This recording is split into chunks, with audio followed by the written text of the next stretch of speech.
Je voulais commencer par faire une petite remarque sur mon dernier cours, suite à des discussions que j'ai eues à la fin du cours.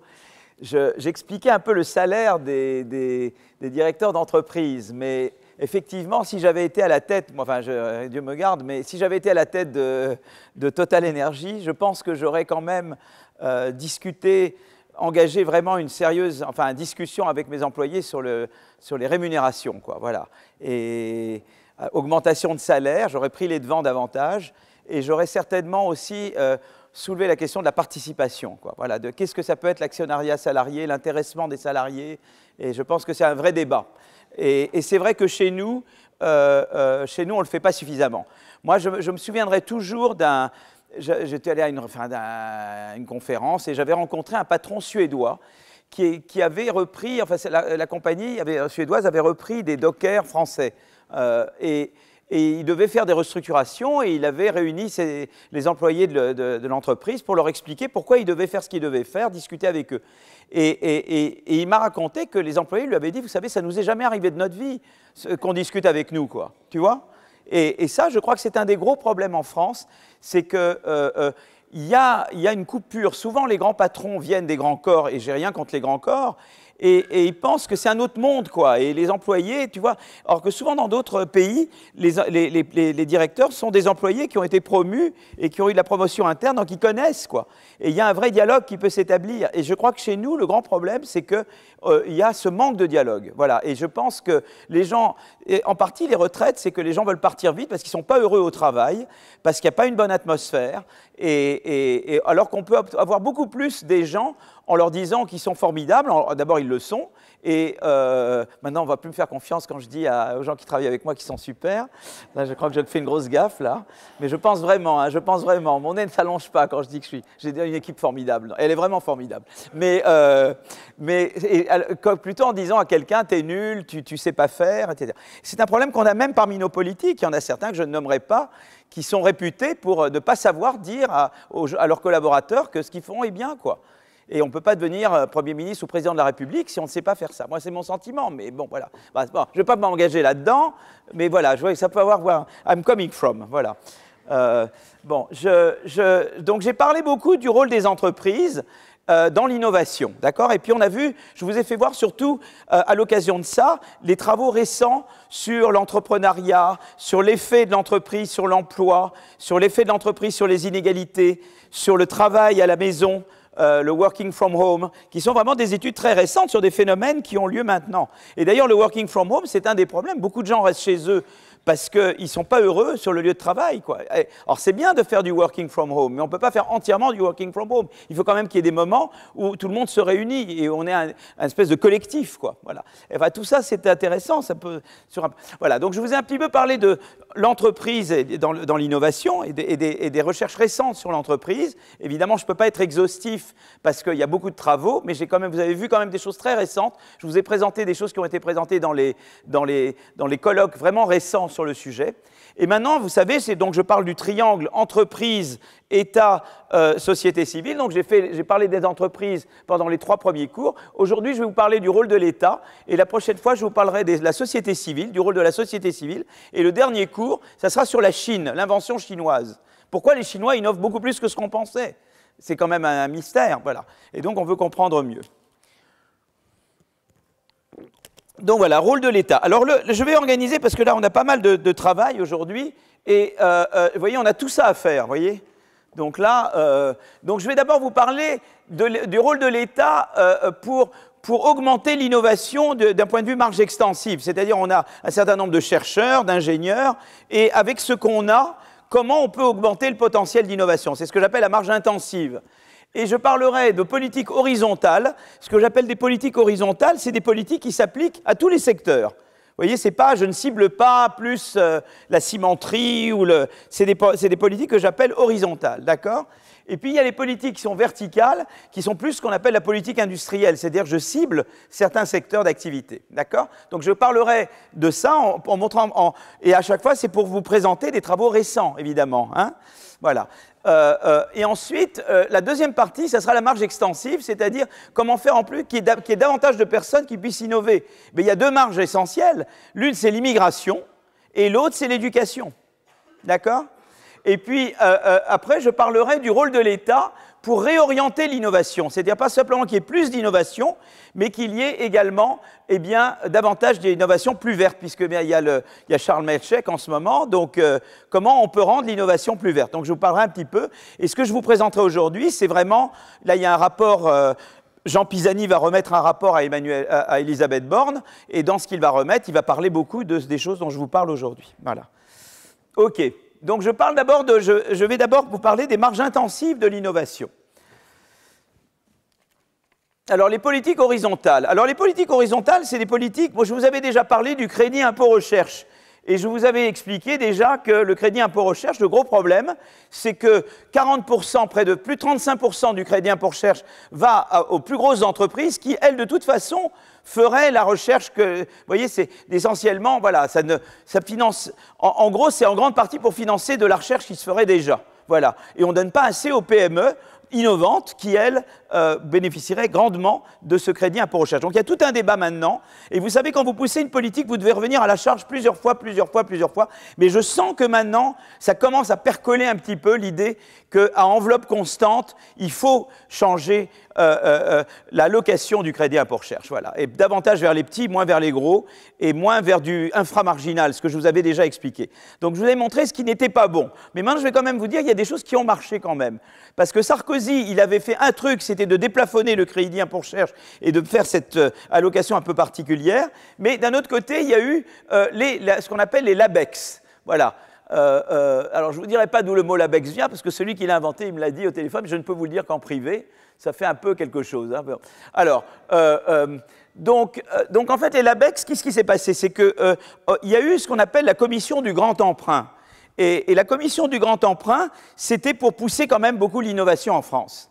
Et l'idée, c'était de dire, voilà, on va essayer de sélectionner des laboratoires et puis après peut-être des universités. Donc les laboratoires, c'est les LABEX.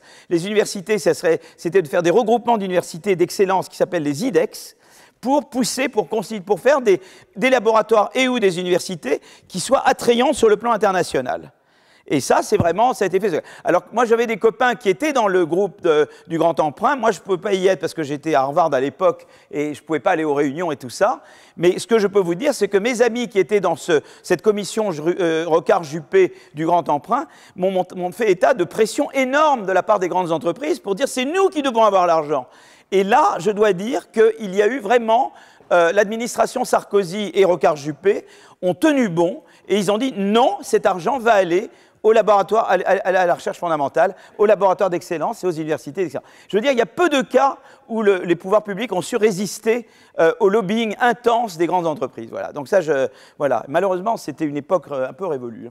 Voilà. Alors, les auteurs cherchent à identifier. Donc là, c'est une étude très intéressante de mes copains Bergeau, Gouyouzouik, Henry et Malgoire, qui, en fait, ils disent, voilà, il y a eu un truc très intéressant, c'est que les LABEX, donc c'est des laboratoires de recherche fondamentale, excellents, alors on les sélectionne pour leur excellence, et ce qui est intéressant, c'est que les laboratoires, eh bien, ils sont à proximité, donc il peut y avoir deux manières de voir de la proximité. Il y a de la proximité en termes de thèmes de recherche, et il y a de la proximité en termes géographiques. Et ce qu'on a montré, ce que montrent eux, c'est eux, pas nous, moi je ne suis pas là-dedans, ce qu'ils ont montré, c'est que les LABEX, le financement des LABEX mieux financés, ça a eu un impact très important sur l'innovation des industries qui étaient proches à la fois sectoriellement et géographiquement. D'accord ? Voilà, donc, et c'est ça qu'il démontre. Donc, autant le crédit impôt recherche, la réforme du crédit impôt recherche, c'était pas génial, il faut revoir, hein, mais autant les LABEX, ça a très bien marché. Vous voyez, des fois on fait des trucs, on se plante, des fois il faut revoir un peu, voilà. Hein. Mais il y a des choses qui marchent, donc il faut dire qu'il y a des choses, on a peu de choses qui marchent en ce moment, donc quand il y en a des qui marchent, c'est bien. Alors, les auteurs cherchent à identifier et quantifier les effets des subventions à la recherche publique sur les entreprises privées opérant à proximité. Mais proximité, c'est à la fois sectorielle et géographique des laboratoires de recherche subventionnés. Et ils essaient de comprendre les canaux à travers lesquels cette externalité positive des laboratoires vers l'industrie opère. D'accord ? Tout notre problème à nous, souvent, ça a été que le passage de la recherche fondamentale à la recherche appliquée ne marche pas toujours très bien. Voilà un exemple où il s'est passé quelque chose. D'accord ? Et en fait, ce qu'il montre, c'est que les entreprises qui sont le plus exposés, c'est-à-dire on peut avoir une espèce de degré d'exposition des entreprises régionales et sectorielles au laboratoire, c'est-à-dire il y a une espèce de double proximité, donc on construit une mesure qui dit à quel point tu es proche ou pas proche, en prenant le sectoriel et le géographique en compte. Eh bien, si tu es parmi le quart le plus exposé au laboratoire, eh bien, le fait que les laboratoires soient mieux subventionnés va faire que tu augmentes ta R&D et que tu innoves davantage. Donc on a vu que les entreprises qui étaient sectoriellement et géographiquement proches de laboratoires qui ont reçu le financement LabEx, eh bien ça a dopé leur R&D et leur innovation. Donc ça, c'est vraiment une histoire success story, les LabEx. Mais le problème, c'est que les LabEx, c'est 1,4 milliard, alors que le crédit impôt recherche, c'est quoi? C'est plus de 6 milliards, 6-7 milliards, quoi. Tu vois, 6-7 milliards, en grande partie jetés à la poubelle, et 1,5 milliard, très bien utilisé. Donc là, voilà, on peut toujours faire de la bonne politique. Alors, donc, en fait, le programme s'appelle Laboratoire d'excellence, LabEx, et c'est introduit en 2009, et en fait, il regarde, alors en 2010-2011, il regarde 171 clusters de recherche ont été sélectionnés. Il y avait 400 qui avaient candidaté et 171 qui ont été sélectionnés, et pour une durée de 8 ans. Et ils perçoivent au total une allocation de 1,5 milliard d'euros. Chaque centre, oui, alors là, il y a des. J'ai oublié un petit peu, là, j'ai dû avoir un peu tard, j'ai dû oublier d'accorder le pronom et le nom, a reçu en moyenne 8 millions d'euros pour une fourchette allant de 2 à 30 millions d'euros versés par transfert annuel. D'accord? Donc voilà. Alors donc là, ils ont une source de données, ils ont des données, ils ont une déclaration annuelle de sécurité sociale pour mesurer l'emploi en R&D dans les entreprises, ils ont les données de brevets qui viennent de PatStat, et ça te donne les données sur les brevets et les citations des brevets. Ils ont des données qui leur permettent de mesurer les canaux de transmission, les crédits d'impôt à la R&D pour l'externalisation de la recherche par des laboratoires privés vers le public, des données sur les co-supervisions de thèses de doctorat entre laboratoires et industrie, et ils ont également des données sur la création de start-up de recherche et de données de mobilité de travailleurs entre le secteur public et le secteur privé. Voilà, donc tout ça va vous être très utile. Et en fait, les auteurs cherchent à mesurer la réponse des entreprises privées. Donc, ils ont besoin d'avoir une mesure d'exposition. Donc, ce qu'ils vont faire, c'est qu'ils vont dire, voilà, j'ai une entreprise, je vais regarder les LabEx qui sont dans la même région, dans la même zone d'emploi que l'entreprise. Déjà, ça, il y a ceux qui sont dans la même zone d'emploi et ceux qui ne sont pas dans la même zone d'emploi. Ça, c'est la proximité géographique. Et parmi ceux qui sont dans la même zone d'emploi, comment je vais regarder la proximité sectorielle? C'est que je vais regarder les citations des brevets du laboratoire et les citations des brevets de l'entreprise. Et si je vois que les domaines sont proches, je dirais qu'ils sont proches sectoriellement. Donc tu vois, je prends donc j'ai une entreprise qui est dans une zone d'emploi, je ne prends que les laboratoires qui sont dans cette zone géographique, et là, je regarde dans quelle mesure eh bien, les citations des brevets de l'entreprise sont similaires aux citations des brevets du laboratoire, comme mesure de proximité sectorielle, tu vois? D'accord?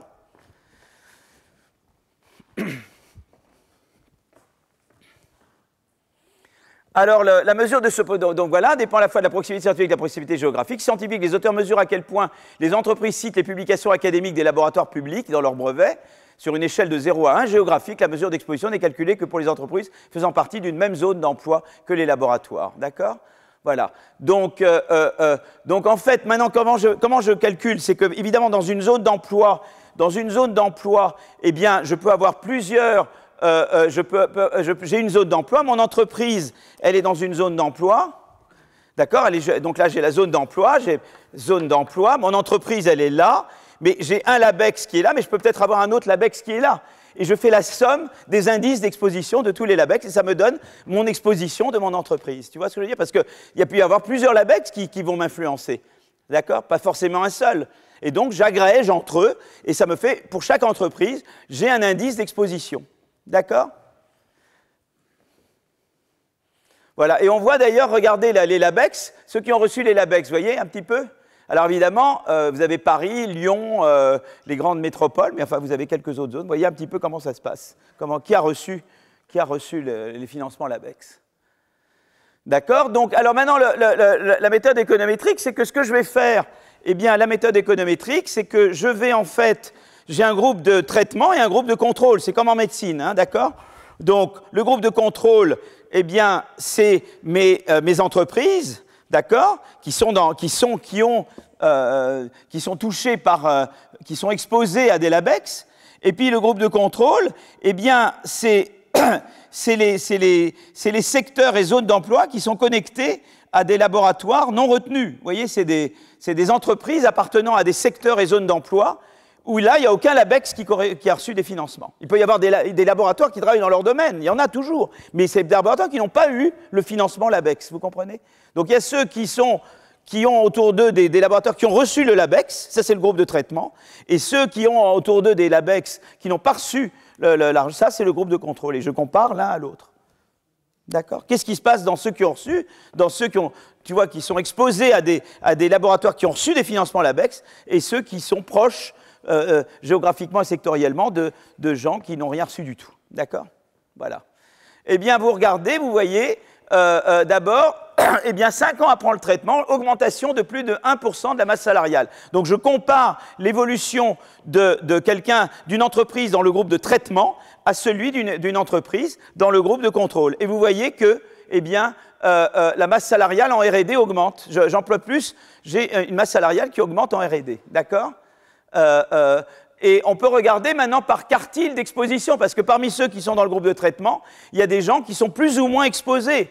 Et c'est particulièrement pour les plus exposés, qui est le quartile 4, que l'effet sur la R&D va être grand. Donc d'un côté, je compare quelqu'un qui bénéficie, qui a des laboratoires qui reçoivent de financement à quelqu'un qui n'en reçoit pas, et parmi ceux qui en reçoivent, je regarde les différents quartiles, c'est-à-dire ceux qui sont très exposés ou un peu pas totalement exposés, et ceux qui sont très exposés, c'est-à-dire dont les laboratoires proches géographiquement et sectoriellement, c'est vrai où là, enfin, ils sont parmi ceux dont les laboratoires qui reçoivent de l'argent sont très très proches d'eux en termes de recherche, tu vois, eh bien là, si tu veux, tu vois que l'effet est plus grand. Donc les résultats indiquent que la masse salariale en R&D des entreprises augmente significativement après que des financements LABEX aient été attribués dans des clusters dans leur zone d'emploi. D'accord, l'amplitude de l'effet est importante. Après 5 ans, la masse salariale augmente de 20% pour le quartile des entreprises les plus exposées. Et cette augmentation provient à 80% d'une augmentation des heures travaillées et à 20% d'une augmentation du salaire horaire. Donc, à la fois, on va mieux payer les chercheurs et il y aura davantage d'input de recherche. D'accord? Alors là, on regarde maintenant, ça c'est l'input, c'est la R&D, mais ce qu'on veut savoir, c'est l'output, c'est-à-dire les brevets. Et là, on voit que, eh bien, regardez, les entreprises qui sont exposées, les entreprises où les laboratoires proches sectoriellement et géographiquement ont reçu un financement par rapport à ceux qui l'ont pas reçu, mais vous voyez que ça augmente, évidemment, le nombre de brevets déposés par l'entreprise. D'accord? Et donc là, on peut voir, ça c'est si on fait des régressions, voilà les régressions. Mais ce qui est intéressant, c'est qu'on voit que non seulement ils brevettent davantage, mais également, il y a davantage de création par l'entreprise de nouveaux établissements, et il y a davantage dans l'endroit proche des LABEX, dans ce secteur qui est proche de ces LABEX, des nouvelles firmes qui se créent. Donc vous faites davantage de R&D va avoir lieu, ce qui va conduire à davantage de brevets, mais il y a également davantage d'établissements et des nouvelles firmes qui vont se créer dans ce domaine. Vous voyez l'impact énorme des LABEX. C'est un grand succès, les LABEX, mais malheureusement, c'est juste 1,5 milliard. Vous voyez? Pour prolonger le TGV, j'ai su salaire, prolonger le TGV de Bordeaux à Toulouse, c'est 5 milliards. Vous voyez? Ils vont dépenser 3 fois les LABEX. Quoi. Bon, je ne dis pas qu'il ne faut pas prolonger la ligne de TGV de Bordeaux à Toulouse. Mais bon, voilà. Nope. Alors, d'où viennent? Alors, la question, c'est de savoir maintenant quels sont les canaux. Qu'est-ce qui fait que ça fait? C'est simplement on se regarde et on se fait des beaux yeux et du coup, ça transmet la... Qu'est-ce qui fait qu'il y a ce transfert des LABEX vers les industries géographiquement et sectoriellement proches? Voilà. Alors, à travers quels canaux l'effet positif du financement de la recherche publique sur l'activité de recherche et de développement des entreprises avoisinantes opère-t-il? D'accord? Alors, il regarde différents canaux.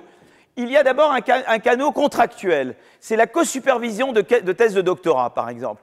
Il y a des contrats d'externalisation, exactement, recherche privée effectuée par le public. Vous savez que souvent dans une entreprise, il y a un petit peu la question, vous savez, dans l'entreprise, on doit être très focalisé. Mais des fois, c'est bien de faire un peu de recherche en regardant un peu à droite à gauche. Et donc, des fois, les entreprises, elles aiment bien externaliser un peu de leur recherche vers l'université ou vers des laboratoires, parce que freedom and openness, hein, la liberté et ouverture, c'est quelque chose qu'il y a dans les laboratoires, qu'il y a moins dans l'entreprise. Et peut-être que l'entreprise, elle a besoin un petit peu de ça. Alors, elle ne peut pas le faire à l'intérieur de l'entreprise, elle l'externalise, elle sous-traite à des établissements publics. Ça, c'est un autre type de contrat. D'accord ? Et il y a également des partenariats de R&D, carrément. Vous faites des partenariats en R&D et vous faites des Research Joint Ventures où il y a le laboratoire et l'entreprise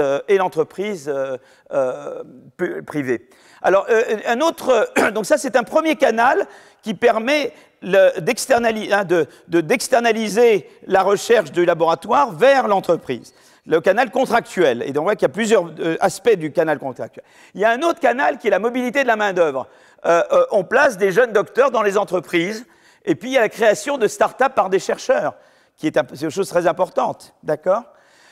Et puis, il y a ce qu'on appelle des contrats, des contacts informels. Je ne sais pas, ces contrats, on dit un peu implicit contracts, c'est-à-dire des contrats où ce n'est pas vraiment écrit et qui reposent beaucoup sur des contacts informels entre les chercheurs du public et du privé lors d'événements organisés par le LABEX, par exemple. Et ça, c'est un autre canal qui permet qu'on se parle, qu'on travaille, voilà, qu'on communique. Et donc, en fait, ce qui s'est passé, comment on peut savoir les différents canaux, c'est qu'après le lancement, que les projets ont été lancés, les centres de recherche recevant un financement du LABEX ont dû transmettre un plan de lancement incluant tout ce que les centres avaient pour intention de mettre en place pour rentrer en contact avec des entreprises. Et ces plans pouvaient contenir donc des projets d'interaction avec les entreprises locales. Donc les auteurs ont classifié les plans de lancement des différents centres de recherche et selon les canaux, selon cette typologie de canaux qui est spécifiée ici, d'accord ?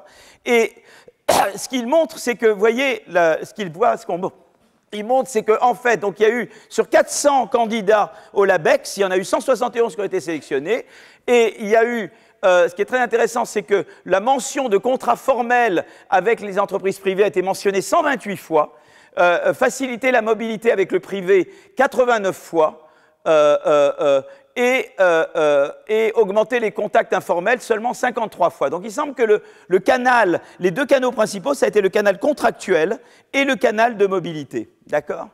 Voilà. Et donc on voit un petit peu chacun. Donc vous voyez, on voit les mobility channels, transfert de seniors académiques qui vont travailler dans l'entreprise, en partie au moins, transfert de chercheurs, les entreprises qui embauchent des jeunes doctorants, d'accord.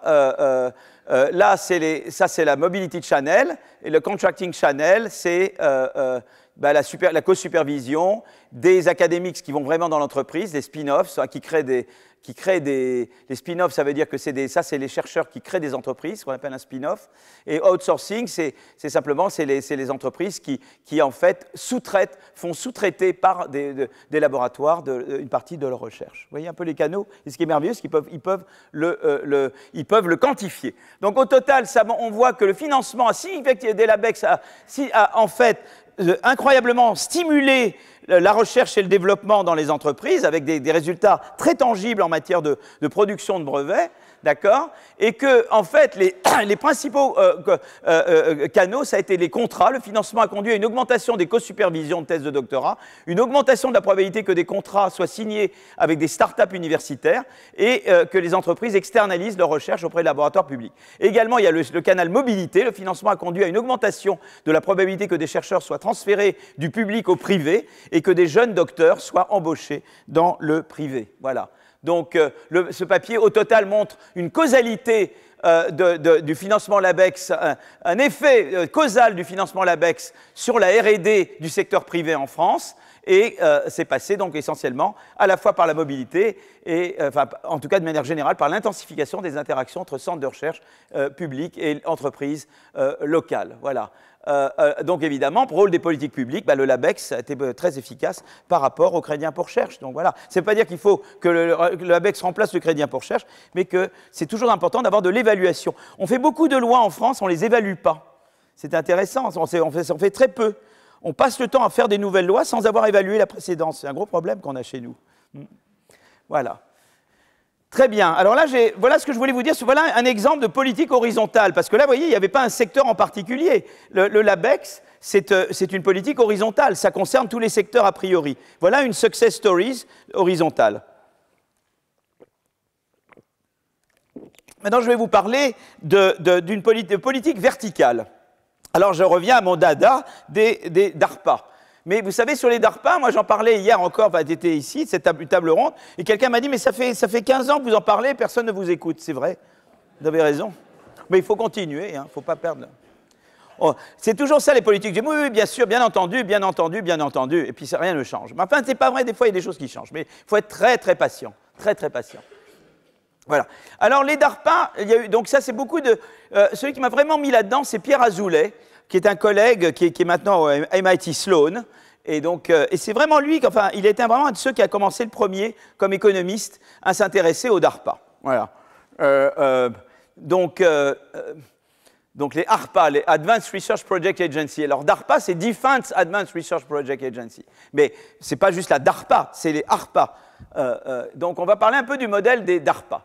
Donc les auteurs cherchent à savoir ce qui rend le programme fédéral ARPA si spécial pour avoir conduit à des inventions telles que le GPS, l'Internet, le laser, l'ordinateur personnel, je devrais dire la navigation autonome, dont on parle beaucoup maintenant.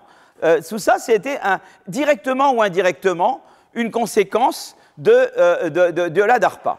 Et donc l'idée est de savoir un peu historiquement comment ça a fonctionné, qu'est-ce qui caractérise ces DARPA, et pourquoi c'est une manière très moderne de faire de la politique industrielle. Voilà. Alors en fait, l'historique, c'est évidemment la concurrence avec l'Union soviétique. Maintenant, ça revient avec la Russie et la Chine. Mais alors, je ne dis pas que c'est une bonne chose d'avoir la guerre froide, pas du tout. Mais c'est vrai que souvent, dans l'histoire de la croissance, la concurrence a joué un rôle important. J'ai dû vous mentionner l'an dernier ou l'année d'avant que le rôle que les guerres avaient joué dans la mise en place de systèmes éducatifs. Je vous ai dit, non, que par exemple, sans Sedan, il n'y aurait pas eu Jules Ferry. Sans Iéna, il n'y aurait pas eu Humboldt. Voilà, et sans Tanaka, je ne sais plus comment s'appelaient les accords forcés de commerce que les Américains ont fait signer de manière forcée aux Japonais, les Japonais n'auraient pas eu l'idée de complètement revoir leur système éducatif. Voilà, c'est comme ça, souvent la concurrence, y compris militaire, joue un rôle très important pour stimuler, là c'était la concurrence militaire, sauf que c'est une guerre froide, d'accord? Et donc la guerre froide, il y avait des missions à accomplir, d'accord? Donc en fait, qu'est-ce qui se passe? En 1957, les Soviétiques lancent le Spoutnik. Et après, ils mettent le premier homme dans l'espace. Donc, ils font un peu un pied de nez aux Américains. Et les Américains disent quand même, on ne nous la fait pas. Donc, il faut qu'on réagisse, quoi. D'accord? Et donc, c'est là... Alors, ils ont évidemment... c'est là qu'apparaît la NASA. C'est là qu'apparaît la National Science Foundation. Et c'est là qu'apparaît la DARPA. Il y a eu un effet très important de la guerre froide sur l'apparition de tous ces grands instituts de recherche. D'accord? Donc le programme ARPA, et la mission première est de superviser le programme interspatial naissant de NASA. D'accord? Alors la ARPA, qui va devenir la DARPA en 1972, a pour objectif de financer le développement de technologies à haut risque. Mais en fait, c'est quoi? Je vais y revenir, c'est la fameuse courbe en S, et je reviendrai à la courbe en S tout à l'heure, c'est-à-dire que vous avez des domaines où la recherche fondamentale a été faite, mais il faut passer à la matérialisation.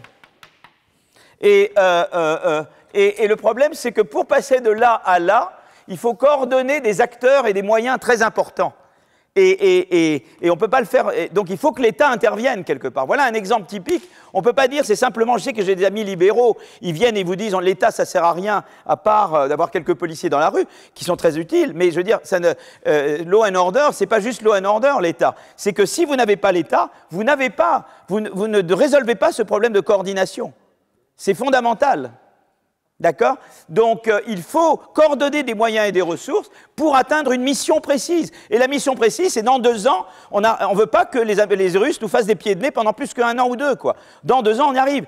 Mission haute, plus récente, le vaccin, ouh là là, vous avez raison, là, on voyait que des catastrophes étaient en prévision. Il y avait tout pour la catastrophe, là. Vous avez vu, il a vu tout le schéma, j'ai bien vu. L'autre truc, c'était vaccin ARN messager en 1 an. C'est la même chose, c'est la même chose. Vous avez l'ARN messager qui a été inventé, et il faut qu'en 1 an, ça devienne une production de masse de vaccins basée sur l'ARN messager. Seul le DARPA peut le faire, qui s'appelle BARDA dans ce domaine aux États-Unis. D'accord? Voilà. Donc, en général, c'est des innovations de rupture où la recherche fondamentale a été faite, mais il faut très vite coordonner des moyens des acteurs pour la transformer en quelque chose de concret. D'accord? Pour remplir une mission. La mission, c'est guérir une épidémie, c'est gagner la guerre spatiale contre les Russes, c'est produire tel armement, c'est voilà. C'est réussir la transition énergétique, voilà. C'est ça les missions, d'accord?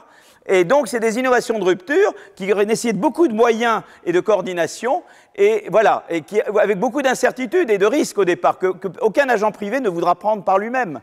Et c'est là qu'il vous faut la DARPA, d'accord? Alors, en 72, la ARPA devient donc la fameuse S-curve qui est là, que je vous ai aussi faite ici. En 72, la ARPA devient DARPA, Defense Advanced Research Project Agency, et se tourne vers plus d'applications militaires pour répondre aux besoins de la guerre du Vietnam. Alors moi, voilà, je sais pas si vous êtes là, mais moi, j'étais parmi ceux qui défilaient contre la guerre du Vietnam, mais ça leur a amené la DARPA.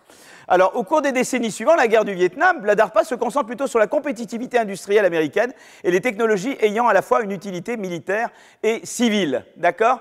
Par exemple, en 87, afin d'éviter que les fabricants américains de semi-conducteurs ne s'approvisionnent qu'auprès de fournisseurs japonais, le gouvernement fédéral a octroyé un financement de 100 millions de dollars par an pendant 5 ans à travers la DARPA pour acquérir le savoir industriel nécessaire dans ce secteur stratégique. Le succès de la DARPA a motivé la création d'autres types d'agences de ce genre. Vous avez eu la Homeland Security ARPA en 2002, la Intelligence Agency, en 2006, et la ARPA Energy en 2009, et la BARDA, la Biomedical Advanced Research and Development Authority. D'accord? Voilà. Alors, quelles sont les caractéristiques qu'est-ce qui forme le cœur du modèle d'ARPA? Et qu'à chaque fois que je le dis à tel ministre, il me dit oui, j'ai compris, et après il n'a rien compris, il n'a rien suivi, quoi. Enfin, il n'a pas écouté, Alors, il faut qu'il regarde là, voilà. Flexibilité de l'organisation générale. On ne sait pas faire, nous, misère, oh là là, mes pauvres. Alors, structure ascendante du programme. Ascendant, oh, quel mot horrible, ça doit toujours être descendant. Liberté dans les choix de projet, management actif du projet. Les 3 derniers points montrent la responsabilité cruciale du manager de programme. Alors, qu'est-ce que c'est que le manager de programme? Ils sont sélectionnés, ça peut être ou des universitaires ou des industriels, et on les nomme pour une période en général de 3 ans, pour qu'ils fassent leurs preuves en 3 ans. D'accord? Ils communiquent directement avec le haut de la hiérarchie du Department of Defense pour éviter les échelons intermédiaires. Ils vont directement au plus haut, d'accord? Et eux, et donc ils se réfèrent directement auprès des directeurs des agences afin de limiter le nombre de divisions, le nombre d'étapes, pour limiter la bureaucratie au maximum. Et eux, ils ont toute l'attitude pour solliciter des projets concurrents pour remplir la mission. Par exemple, vaccin ARN messager, je contacte, je ne sais pas si c'est Johnson, Moderna, machin, il y a plein de labs que vous n'avez jamais entendu parler parce qu'eux, ils n'ont pas réussi, et ils ont la liberté de faire venir d'en bas. Donc la partie top-down, c'est que directement, le Department of Defense ou le département de Health a directement le contact avec les chefs d'équipe, mais ensuite la partie bottom-up, c'est que le chef d'équipe peut susciter ou doit susciter des projets concurrents et faire émerger les projets concurrents pour remplir cette mission, et après rendre compte, lui, au sommet du Department of Defense. Donc c'est vraiment un mélange intelligent de top-down et de bottom-up, de haut en bas et de bas en haut. C'est ça, et c'est compatible avec la concurrence. Parce qu'on a toujours opposé politique industrielle, politique de la concurrence, et on voit bien que là, ce qui est très intelligent, c'est qu'on réconcilie politique industrielle et politique de la concurrence. Voilà. Alors les managers sont recrutés sans répondre à tous les critères habituels de la fonction publique, parce que sinon on en est encore pour demain, d'accord? Et des salaires plus attractifs, évidemment. Si tu les embauches au salaire d'un prof français, il n'y a personne, afin d'attirer les meilleurs talents. Contrat à durée indéterminée, donc les managers sont engagés pour seulement 3 ans à 5 ans, afin de renouveler le flux d'idées au sein des programmes, d'accord? Contrairement à la plupart des agences publiques, DARPA et ARPA Energy peuvent recourir à différents types de contrats pour payer ces intervenants, au cas où les contrats standards ne suffisent pas. comme par exemple dans le cas d'achat de propriété intellectuelle. Les managers des programmes doivent être vus comme des chefs d'orchestre. Ils ne doivent pas savoir jouer de tous les instruments, mais ils doivent comprendre tous les instruments et la musique afin de les réunir en harmonie. D'accord ? Voilà. Pour les projets ARPA Énergie, les directeurs de programme organisent des discussions mêlant la communauté scientifique et les bénéficiaires prospectifs des inventions afin de définir les besoins et de discuter de la faisabilité des recherches. Les discussions entre directeurs de programme et la direction de ARPA Énergie permettent par la suite d'évaluer continuellement si une idée est acceptée ou si elle nécessite davantage d'exploration. D'accord ? De la même manière, les managers des programmes d'ARPA sont constamment en liaison avec les militaires sur le terrain pour connaître leurs besoins en fonction de leur mission, ainsi qu'avec des scientifiques afin de discuter des technologies potentielles qui pourraient répondre à ces besoins. La structure ascendante des projets permet à la fois de mieux définir les besoins du terrain, ainsi que de mettre en relation des individus qui ne se seraient pas connus sans le projet, augmentant la probabilité que des idées révolutionnaires émergent. Les directeurs de programme peuvent choisir comment allouer leurs fonds au sein du programme. Un panel d'experts peut être appelé afin de noter la proposition technique d'un projet. Les directeurs de programme possèdent également de fortes latitudes en termes de sélection de projets et ne doivent pas seulement s'en tenir aux évaluations des experts. Très important, et vous allez voir l'importance que ça a, ça. D'accord ? Voilà. Alors, vous voyez, là, déjà, on voit le truc très intéressant, c'est que, vous voyez, il y a ici, ce que vous montre ce diagramme, c'est que, en fait, eh bien, ça vous montre qu'en fait, il n'y a que 9 sur 22 projets sélectionnés d'ARPA, seuls 9 se trouvaient parmi les 22 projets les mieux notés par les experts. Vous voyez ? Donc, ils ont très peu suivi l'avis des experts. C'est intéressant, hein ? De nombreux directeurs de programme indiquent qu'ils prêtent davantage d'attention aux commentaires qu'à la note moyenne des experts. Et ils essaient de trouver des complémentarités entre les projets qu'ils sélectionnent. La liberté dans la sélection des projets permet ainsi de limiter le biais contre la nouveauté qui prévaut souvent, malheureusement, au sein de la communauté scientifique.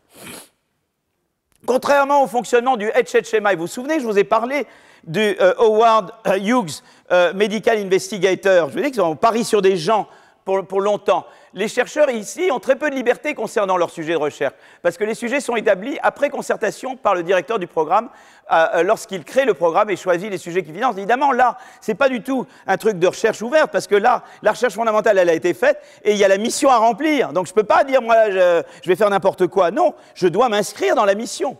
C'est pas pareil, la DARPA et le HHMI, c'est pour générer de la recherche fondamentale à un stade très peu avancé de la recherche. Tandis que là, la recherche fondamentale a été faite, le HHMI, il intervient très en amont, en bas du S. Tandis que là, vous êtes là, et donc là, vous êtes beaucoup davantage focalisé, quoi.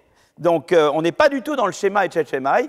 Et les projets sont découpés en plusieurs étapes importantes, ce qu'on dit en anglais des milestones, dont l'échéance, les objectifs et les budgets sont susceptibles d'être mis à jour selon les résultats rapportés. Mais vous avez une mission, et c'est l'idée d'une mission. Est-ce que l'ai accompli, pas accompli? Est-ce que j'arrête? Est-ce que je continue? Est-ce que j'augmente? Etc. D'accord? Voilà. Alors là, donc en fait, souvent, ce qui se passe, c'est que, en fait, la plupart du temps, les projets, eh bien, qui devaient durer tant de temps, eh bien, leur durée est en général étendue, d'accord? En général, les projets, voilà, ça dure plus longtemps que prévu, quoi. Voilà.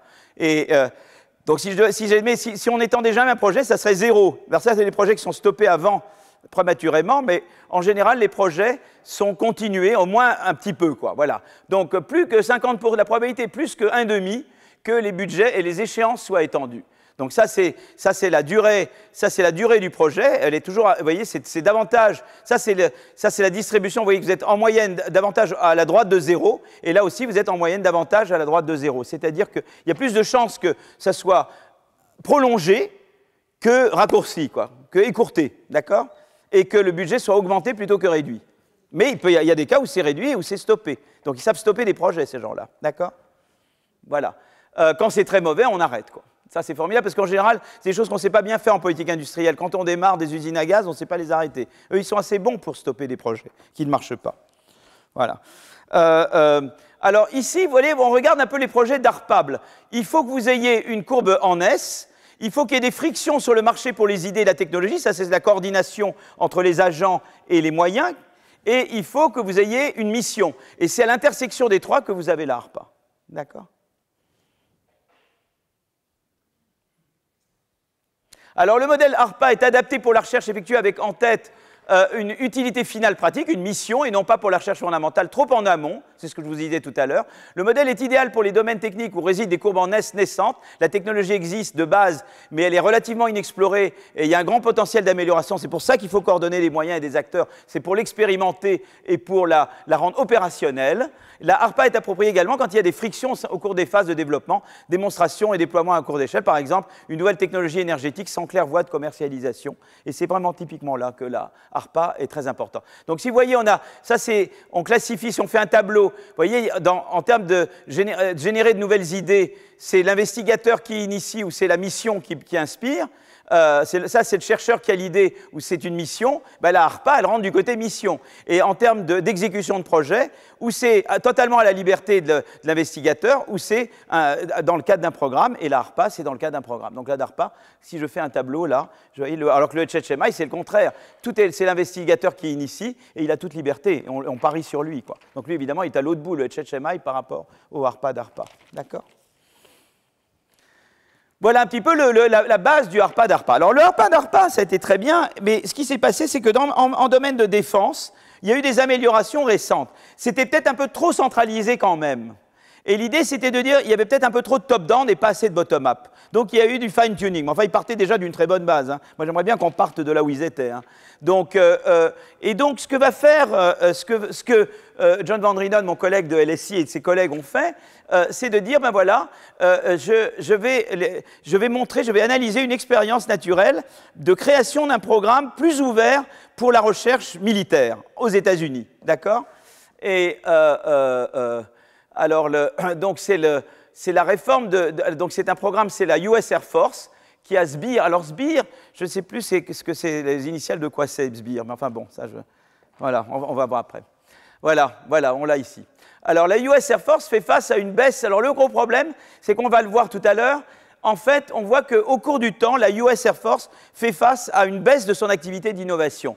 Et alors, elle lance en 2018 une réforme des contrats Small Business Innovation Research, voilà, appelée Open Topics. Et l'objectif étant d'attirer de nouvelles entreprises afin qu'elles proposent n'importe quelle technologie qui pourrait être utile pour la US Air Force dans un esprit bottom-up encore beaucoup plus, quoi. Il y avait peut-être un peu trop de top-down, quoi. Avant, c'était trop eux qui disaient « je veux ci, je veux ça ». Et là, l'idée, c'est de dire « je vous laisse venir avec des trucs et après, on verra ». Tu vois ?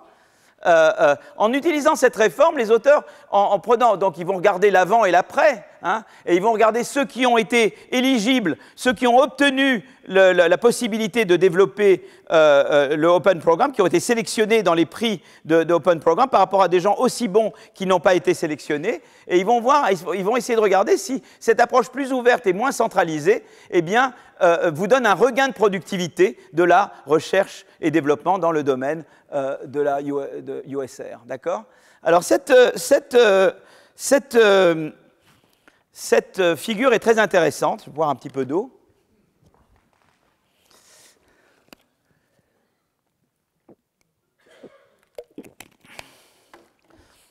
Alors cette figure est très intéressante. D'abord, Prime, qu'est-ce que c'est que les Primes ? Les Primes, c'est les prestataires principaux au sein de l'industrie de la défense. C'est ceux qui reçoivent beaucoup, quoi. C'est les gros prestataires, c'est les gros porteurs, d'accord ? D'accord ? Et on regarde, alors on voit que d'abord, c'est le nombre de Prime, ils étaient 226 en 1976, ils ne sont plus que 6 en 2019. Donc ce qui s'est passé, c'est qu'ils ont fait beaucoup de fusions-acquisitions, et c'est devenu des gros éléphants, d'accord ? Et alors que ça n'a pas fait augmenter la recherche. Vous voyez par exemple le pourcentage qu'elle représente en termes du nombre total de contrats dans le secteur de la défense, il est à peu près constant. Enfin, il n'y a pas de c'est à peu près la même chose d'un bout à l'autre.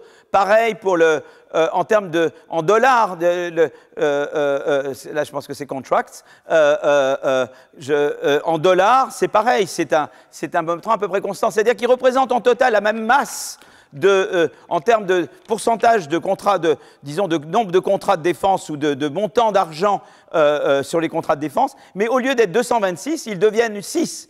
Donc ils deviennent beaucoup plus concentrés, d'accord ? Avec beaucoup de fusions-acquisitions. Alors comme je vous l'ai dit déjà avant, il faut se méfier des fusions-acquisitions, il peut y en avoir de bonnes, mais souvent ça aboutit à avoir de grosses boîtes et ça tend à endormir l'innovation, d'accord ? Et on va le voir ici, regardez là, c'est très intéressant. Parce que regardez ce qu'on regarde. Ça, c'est les citations des brevets qui sont générés par les growth prime dans le secteur de la défense. Et là, vous voyez, ça, c'est la moyenne industrielle. Le 1, c'est la moyenne des citations donc, je mets comme base, je mets toujours à 1 la moyenne des citations d'innovation dans le secteur de la défense. D'accord? Alors, cette moyenne, elle peut changer, mais c'est par rapport à cette moyenne que je regarde. Et vous voyez qu'au début, les primes étaient plus élevés que la moyenne en termes de citations, mais ils tendent à devenir maintenant un peu moins élevés que la moyenne. Mais alors surtout, il faut enlever les citations à elles-mêmes. Quand j'enlève les citations des primes aux primes, d'accord, la ligne orange, c'est les citations à moi-même, quoi, hein, eh bien, vous voyez que alors là, c'est dramatique. Vous voyez. Donc, s'ils maintenaient un peu plus là, c'est parce qu'ils se citaient eux-mêmes. Donc, c'est pas génial quand même. Hein. Je suis génial. Vive moi. Hein. D'accord? Donc, vous voyez, ça montre que, vous voyez, il y a eu, donc, ça se concentre dans ce secteur de la défense, et puis, mais ils s'endorment, quoi. Hein? Ils s'endorment. Voilà. Et alors là, je regarde parmi ceux qui ont gagné le sbire, parce que le sbire, avant la réforme, il y avait le sbire, mais c'était un sbire qui n'était pas open. C'était un sbire où on ne laissait pas les gens faire ce qu'ils voulaient. C'était un sbire d'en haut en bas, quoi.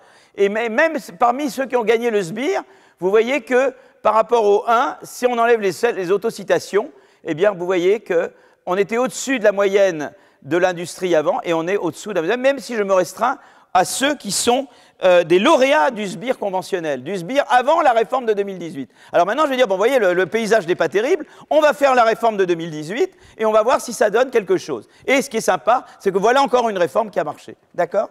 Donc, on va regarder. Donc pour résumer ce que je vous ai dit, en 1976, il y avait 226 primes, enfin, ces principaux prestataires provenant du secteur de la défense, alors qu'ils ne sont plus que 6 en 2019 pour la même part de marché. Le nombre de citations par brevet relatif au nombre moyen pour la même classe technologique diminue à travers le temps pour les primes ainsi que pour les lauréats du sbire conventionnel.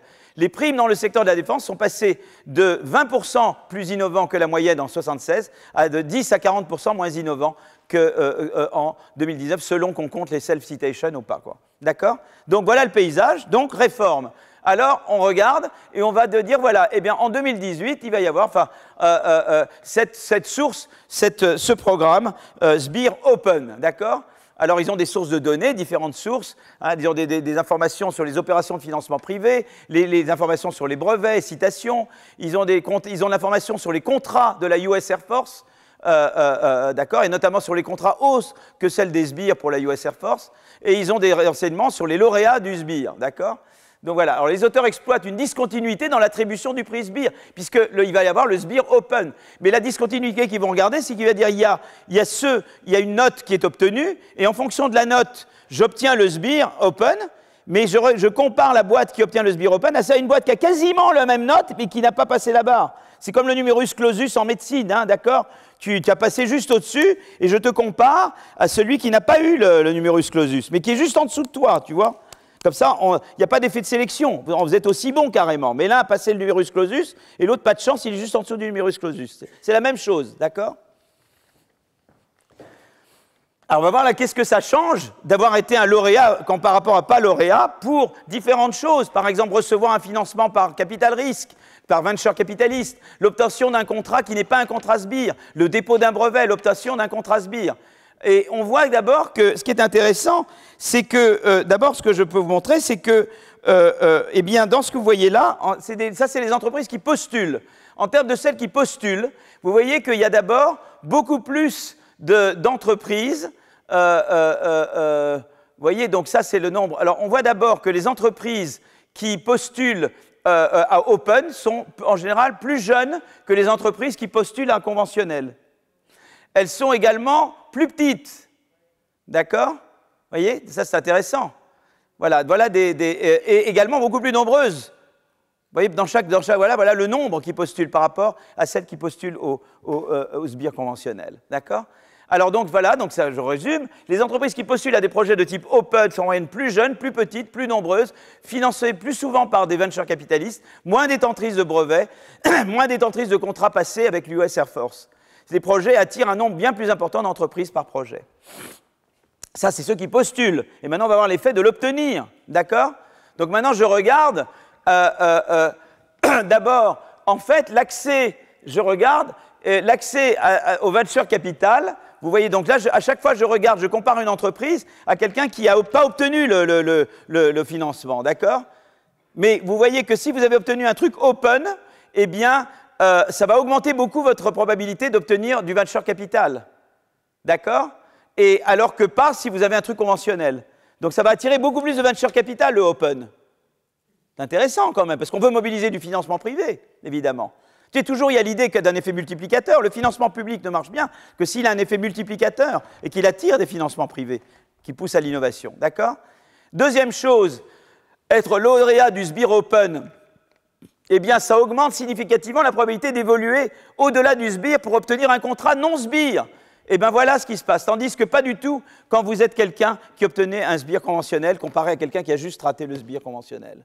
D'accord? Une autre chose. Être lauréat du SBIR Open a un large effet positif sur la probabilité de déposer un brevet. Mais pas quand vous êtes lauréat de SBIR conventionnel, par rapport au cut-off en dessous, d'accord? Hein, je compare à chaque fois celui qui est juste au-dessus du numerus clausus à celui qui est juste au-dessous du numerus clausus, pour chacun des concours, d'accord? Ensuite, être lauréat du SBIR n'a pas d'effet sur la probabilité de devenir à nouveau lauréat. Vous voyez, regardez, là, il n'y a pas d'effet. Tandis que quand vous avez été conventionnel une fois, vous restez conventionnel. Vous voyez ce que je veux dire? C'est-à-dire qu'on reprend les mêmes, quoi. Un des gros problèmes de conventionnel, c'est que ça devient un entre-soi. Tandis que le SBIR Open n'est pas un entre-soi. D'accord?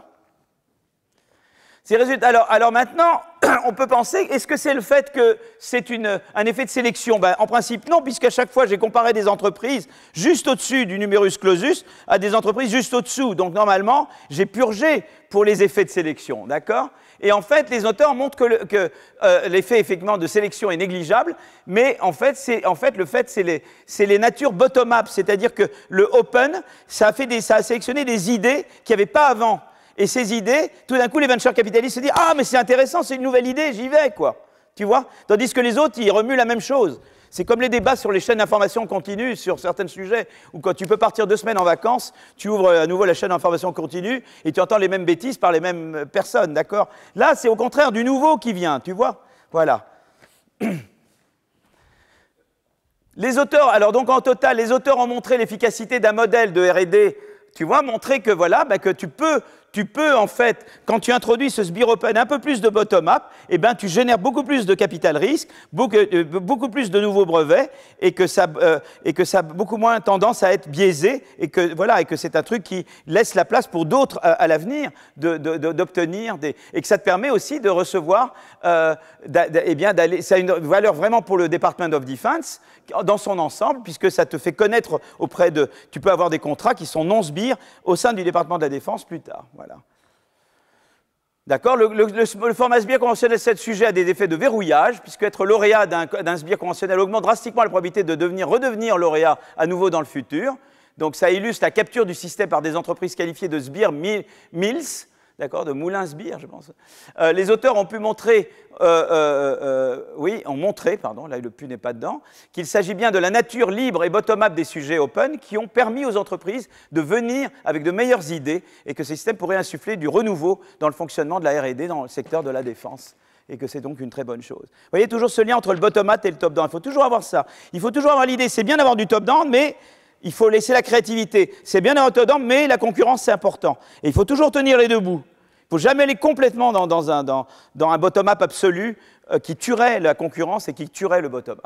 Voilà, voilà ce que je voulais vous dire sur la marge extensive de l'innovation, d'accord? Intensive, je veux dire. C'est-à-dire, j'ai un potentiel de chercheur potentiel ou d'ingénieur, et voilà comment je peux augmenter le potentiel de chercheur. Je peux faire de l'horizontal, genre l'ABEX, ou je peux faire, ou Crédit pour Recherche, mais mieux que ce qu'on fait chez nous maintenant, ou bien je peux faire de la politique industrielle intelligente, qui est la politique d'ARPA, en veillant à ne pas être trop top-down, et en ayant un bon mélange de top-down et de bottom-up. Maintenant, je vais parler de politique extensive. Si vous êtes encore vivant. Vous êtes encore vivant? Ça va, là? Bon. Avant, j'avais un système de craies, mais je n'ose plus envoyer des craies. Comme ça se fait plus. Vous êtes trop grand quand même. Ça, je fais ça pour des plus jeunes. Les craies. Oui, il y a ces craies-là.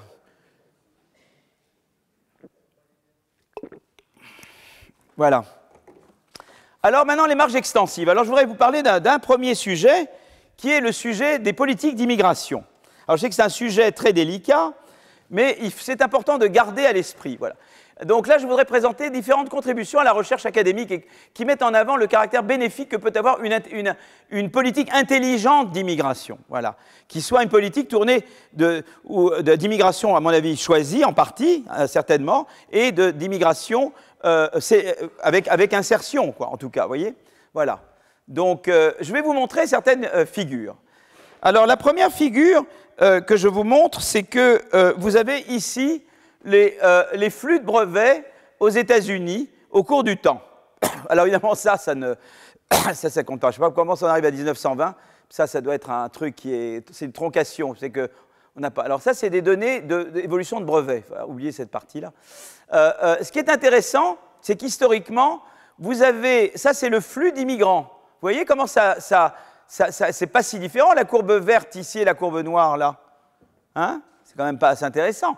Et là, vous avez, ça c'est des flux, tandis que la courbe en rouge, c'est un stock. C'est-à-dire, c'est le stock, c'est le nombre de citoyens américains qui ne sont pas nés aux États-Unis, vous voyez, qui augmente. D'accord? Donc ça, c'est intéressant. C'est juste comme ça pour vous dire, ça ne montre rien. Mais c'est ce qu'on appelle en anglais smoking gun. C'est un pistolet qui fume, quoi. Un smoking gun. On n'a pas l'équivalent chez nous, smoking gun. Alors là, il y a donc, très intéressant, donc mes co-auteurs, Lee, Peters et Arkolakis, voilà, ils te disent d'abord, cette courbe est très intéressante, parce que ça te dit, qu'est-ce qui se serait passé en termes de PIB par habitant si tu n'avais pas eu de migrants du tout aux États-Unis, si tu n'avais pas eu de migrants britanniques, allemands avec les triangles et pas de migrants italiens. Alors, no offense, voilà, je sens que... donc voilà, donc ça, en tout cas, ils te disent pas de migrants du tout, tu aurais un PIB beaucoup plus petit, quoi. D'accord? Si les États-Unis avaient fermé complètement ses frontières à toute immigration en 1880, leur PIB par habitant aurait été 30% plus faible que le niveau observé. D'accord? Donc, et en moyenne, alors l'autre chose qui est intéressante, c'est qu'en moyenne, de 1880 à 1920, les immigrants européens, les immigrés européens, les migrants en provenance d'Europe, installés aux États-Unis depuis au moins 10 ans, ont beaucoup plus innové que les natifs américains ou d'autres migrants européens arrivés depuis peu. Vous voyez que là où tu innoves le plus, c'est que tu as migré et tu as migré depuis assez longtemps. Donc l'insertion, c'est important. Tu vois, il faut s'insérer. Ça, c'est très important. Voilà. Ça, c'est une chose voilà, qu'on voit quand même ici de manière très intéressante. Donc l'explication possible, c'est que les migrants ont pu capitaliser sur les idées auxquelles ils ont été exposés dans leur pays d'origine en innovant, qu'une fois qu'ils ont été vraiment insérés dans l'économie américaine. Ceci nous montre l'importance majeure des politiques d'insertion qui permettent de mettre les migrants dans une situation où ils peuvent vraiment, capitaliser. C'est pas capituler, c'est capitaliser. Là, yo, là. Capituler. My God. My God. Bon, on va reprendre ça. Capitaliser sur leurs idées. D'accord? Donc, les auteurs utilisaient... Alors, maintenant, ce que font... Donc, ça, c'est la première chose. Donc, capitaliser. Aïe, aïe, aïe. Alors, les auteurs utilisent des données de sécurité sociale et de brevets. Alors, ça, maintenant, on passe à une autre étude. Alors, ça, c'est Rebecca Diamond, dont le père vient d'avoir le prix Nobel d'économie cette année. Voilà, donc Douglas Diamond, c'est le papa de Rebecca Diamond, qui, elle, est à Stanford, et lui est à Chicago. Voilà. Alors, ces auteurs utilisent des données de sécurité sociale et de brevets afin de caractériser la contribution de la population immigrée à l'innovation américaine pour la période 1976-2012. Comme montré dans la figure suivante, les immigrés représentent que 10% de la population américaine et pourtant ils représentent 16% des inventeurs et 23% des brevets déposés. Intéressant quand même. Vous voyez, regardez, voilà la part de la contribution des migrants, des immigrés. Voilà, alors le poids démographique est là. Vous voyez le poids en termes d'inventeurs, de brevets, de citations normalisées, les meilleurs brevets. La valeur de marché des brevets, tu vois, c'est beaucoup plus que leur poids dans la population. C'est quand même intéressant de savoir ces choses-là. Hein? Outre leur importance quantitative au sein de la population des inventeurs, les auteurs s'intéressent à leur importance qualitative au sein des réseaux d'innovation. Ça rejoint des contributions précédentes. On voit par exemple, qu'est-ce qui se passe quand il y a un co-auteur qui meurt? Alors, vous voyez, c'est intéressant parce qu'on regarde, en général, on regarde des bons chercheurs et ils meurent, ils ont des co-auteurs et on regarde la productivité des co-auteurs. Et bien, vous voyez, ce qui est très intéressant, c'est que l'effet du décès d'un inventeur immigré sur la productivité des co-auteurs, tu vois, du réseau, disons, de leur réseau, eh bien, baisse beaucoup plus que si c'est qu'un qui n'était pas immigré. C'est intéressant, hein? Ça, c'est pour les brevets, le nombre de brevets, et ça, c'est le nombre de brevets qui sont parmi les brevets les plus cités. Donc voilà, donc c'est intéressant. C'est important à la fois quantitativement, mais qualitativement, c'est des gens qui ont fait des réseaux et dont la productivité du réseau a beaucoup plus baissé une fois que le chercheur décède. Voilà, c'est intéressant, hein? Alors pourquoi l'immigration des personnes qualifiées stimule-t-elle l'innovation dans le pays d'accueil? Il est essentiel de rappeler la position singulière que détiennent les États-Unis en termes d'attractivité des inventeurs étrangers. Les grandes puissances économiques européennes ont une position nette négative sur la décennie et celle des États-Unis est très largement positive. Regardez, ici, vous avez immigrant, donc ça, le gris, c'est des gens, les Américains, c'est des gens des pays qui s'en vont, et le blanc, c'est des gens qui arrivent. Et vous voyez qu'aux États-Unis, il y a beaucoup plus de gens qui arrivent que de gens qui s'en vont. Évidemment, dans d'autres pays, ce n'est pas comme ça. Alors évidemment, nous, vous voyez, c'est no surprise non plus, hein. On a plus de gens qui partent que de gens qui viennent. D'accord?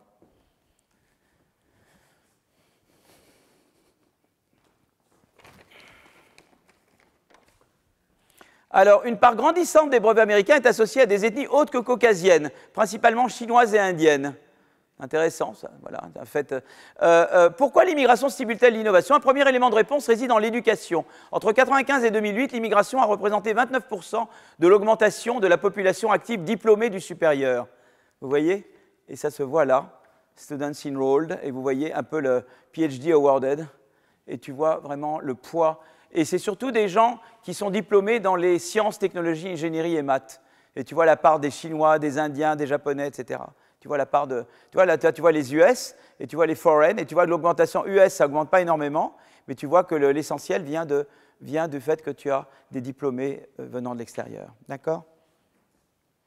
Le second élément, donc un élément, c'est l'éducation, c'est-à-dire qu'ils font venir des gens qui ont de l'éducation et ça pallie au manque, au manque de main-d'œuvre, qualifiée pour la recherche et l'innovation.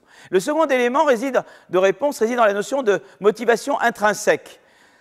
Donc, par exemple, il y a les choix des domaines sciences, technologies, etc., qui sont plus compétitifs et dans le fait que les migrants sont plus innovants pour un niveau d'éducation donné. D'où provient cet excès de motivation? L'idée, c'est que les migrants qualifiés sont sélectionnés par un processus strict qui pourrait contribuer à choisir les plus motivés d'entre eux. Le processus d'immigration étant si compliqué et pénible, il contribue à forger une motivation parmi ceux qui réussissent à passer la barrière. J'ai pas fait ça voilà, je n'ai pas fait ça pour rien, quoi. Les auteurs veulent connaître l'effet. Alors là, c'est un petit peu voilà, quelques éléments qui sont donnés sur et à la fois, c'est des gens qui sont éduqués et qui, donc éducation, prise de risque, c'est des gens qui prennent des risques, et c'est des gens qui, voilà, donc éducation, prise de risque, et voilà, ça contribue beaucoup à cette motivation intrinsèque, quoi. Alors là, je vais parler un peu c'est très important, puisque là, je sais que j'ai toujours des gens sur la fiscalité qui pensent qu'en France, on paye trop peu d'impôts. Je pense que je pense que ce n'est pas vrai. Si on regarde par rapport à d'autres pays, je ne suis pas pour réduire les impôts, mais je ne suis pas pour les augmenter. Les auteurs, alors là, j'ai d'autres, donc c'est mon ami Ufuk Aksigit, Salomé Bazlandze et Stéphanie Stancheva, qui a eu le prix de meilleur jeune économiste en France il y a 2-3 ans, et qui a plein d'autres prix, voilà, elle est chercheure, donc elle est professeure à Harvard, et elle est une superstar, mais Ufuk aussi, ils sont tous très bons. Voilà. Alors, les auteurs veulent connaître l'effet du taux d'imposition sur le revenu personnel, donc d'imposition du revenu, sur le choix du pays d'installation, pour les top inventors, d'accord? Donc, un inventeur est qualifié par eux de top inventor s'il est parmi le quart supérieur de l'indice d'impact des brevets. Par exemple, c'est le nombre de brevets pondérés par les citations. Ça, c'est une mesure de la qualité des brevets. D'accord? Donc, tu fais beaucoup de brevets très cités, tu es en haut de la distribution. Voilà, d'accord? Et ils utilisent des données de brevets de 1977 à 2003 pour les États-Unis et l'Europe. Alors, d'abord, il y a un truc très intéressant, c'est que ça montre d'abord aux États-Unis, je pense que ça c'est, la qualité de l'inventeur est positivement corrélée avec son niveau de revenu, et donc avec sa tranche d'imposition. Ça, je crois que c'est américain. Voilà. Donc ça, c'est la première... Ça, c'est la première chose. Vous voyez, c'est intéressant. Donc, les chercheurs, en général, les meilleurs chercheurs, ils ont tendance à être mieux payés, quoi. Aux États-Unis, hein. Je pense que chez nous, c'est peut-être décroissant, je ne sais pas. Ou plat. Voilà. Bref, no comment. Voilà. Alors, une autre chose très intéressante, c'est que... alors, ça, c'est le taux de rétention fiscale. Le taux de rétention, c'est ce qui vous reste après impôt. Et ce qu'il montre là, donc il regarde le taux marginal d'imposition du pays d'origine et il regarde la part d'inventeurs nationaux plus performants dans le pays d'origine, d'accord? Et plus vous avez un taux de rétention fiscale élevé, c'est-à-dire moins on vous impose que, les revenus de l'innovation, plus vous avez, plus vous avez d'inventeurs performants parmi les inventeurs chez vous, quoi. C'est-à-dire que ce qui se passe, c'est qu'en gros, si vous mettez la taux de taxation, vous aurez toujours des chercheurs, mais vous aurez les plus mauvais, vous n'aurez pas les meilleurs. Voilà. C'est très simple, hein. Vous voulez garder les bons chercheurs, ben, faites attention au taux d'imposition. Donc ça, je le dis parce que j'ai des collègues à Paris pour qui la recherche, l'innovation, l'entreprise, ça n'existe pas. Il n'y a que des rentiers et que ça n'existe pas, quoi. Voilà. Mais ça produit de la croissance et du bien-être. Voilà. À droite, c'est la propriété. Alors donc ça, évidemment, vous voyez que par contre, le taux d'imposition n'affecte pas la part des inventeurs pas performants. Donc on veut se complaire dans la médiocrité, ben, on met le taux de taxation à 100%, quoi. Voilà. Alors une fois la corrélation négative établie entre taux marginal d'imposition et la part des inventeurs top quality restant dans le pays, les auteurs cherchent à savoir si une relation causale existe entre les deux. Et donc, ils ont recours à deux expériences naturelles. La première expérience naturelle consiste à utiliser l'expérience naturelle de la fin de l'URSS, d'accord, en 91, et de voir où vont les migrants, les chercheurs russes, quoi. Et alors, vous voyez que là, il y a le avant et le après. Donc là, on est juste avant la chute de l'URSS, et vous voyez que là, eh bien, évidemment, je range les différents pays par le taux maximum d'imposition, hein, d'accord? Donc, voilà. Et vous voyez qu'à ce moment-là, eh bien, alors la Suède est très au-dessus de la France à ce moment-là, mais la Suède a fait une réforme au début des années 90 qui fait que la Suède, maintenant, est en dessous de la France, ou en tout cas pas plus élevée que la France. La Suède a fait une grosse réforme, la Suède, elle est là maintenant. Donc, vous voyez qu'avant, évidemment, les Russes ne peuvent pas partir, donc ils vont nulle part, quoi. D'accord? Ça, c'est pour tester que vous êtes encore réveillés. Je peux lancer la crêpe et je peux vous faire aussi les petits trucs comme ça, là, non? Voilà.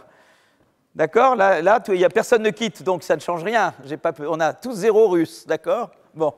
Maintenant, hop, fin de l'Union soviétique, qu'est-ce qui se passe? Ah! Alors là, évidemment, eh bien, ceux qui ont un taux maximum d'imposition qui est bas, ils attirent beaucoup les Russes, quoi. Et puis nous, évidemment, que dalle, quoi. Nous, rien du tout, quoi. Hein? Voilà. Tu sais, il n'y a pas de miracle. Je veux dire, tu sais, c'est la fameuse courbe de l'affaire. C'est très important l'imposition parce que, d'abord, il faut redistribuer. Moi, j'y crois beaucoup. Il faut financer des services publics. Il y a plein de choses à faire. Mais si on met le taux d'imposition à 100%, eh bien, tu décourages la recherche, l'innovation et la productivité. Et donc, tu as beaucoup moins de masse imposable.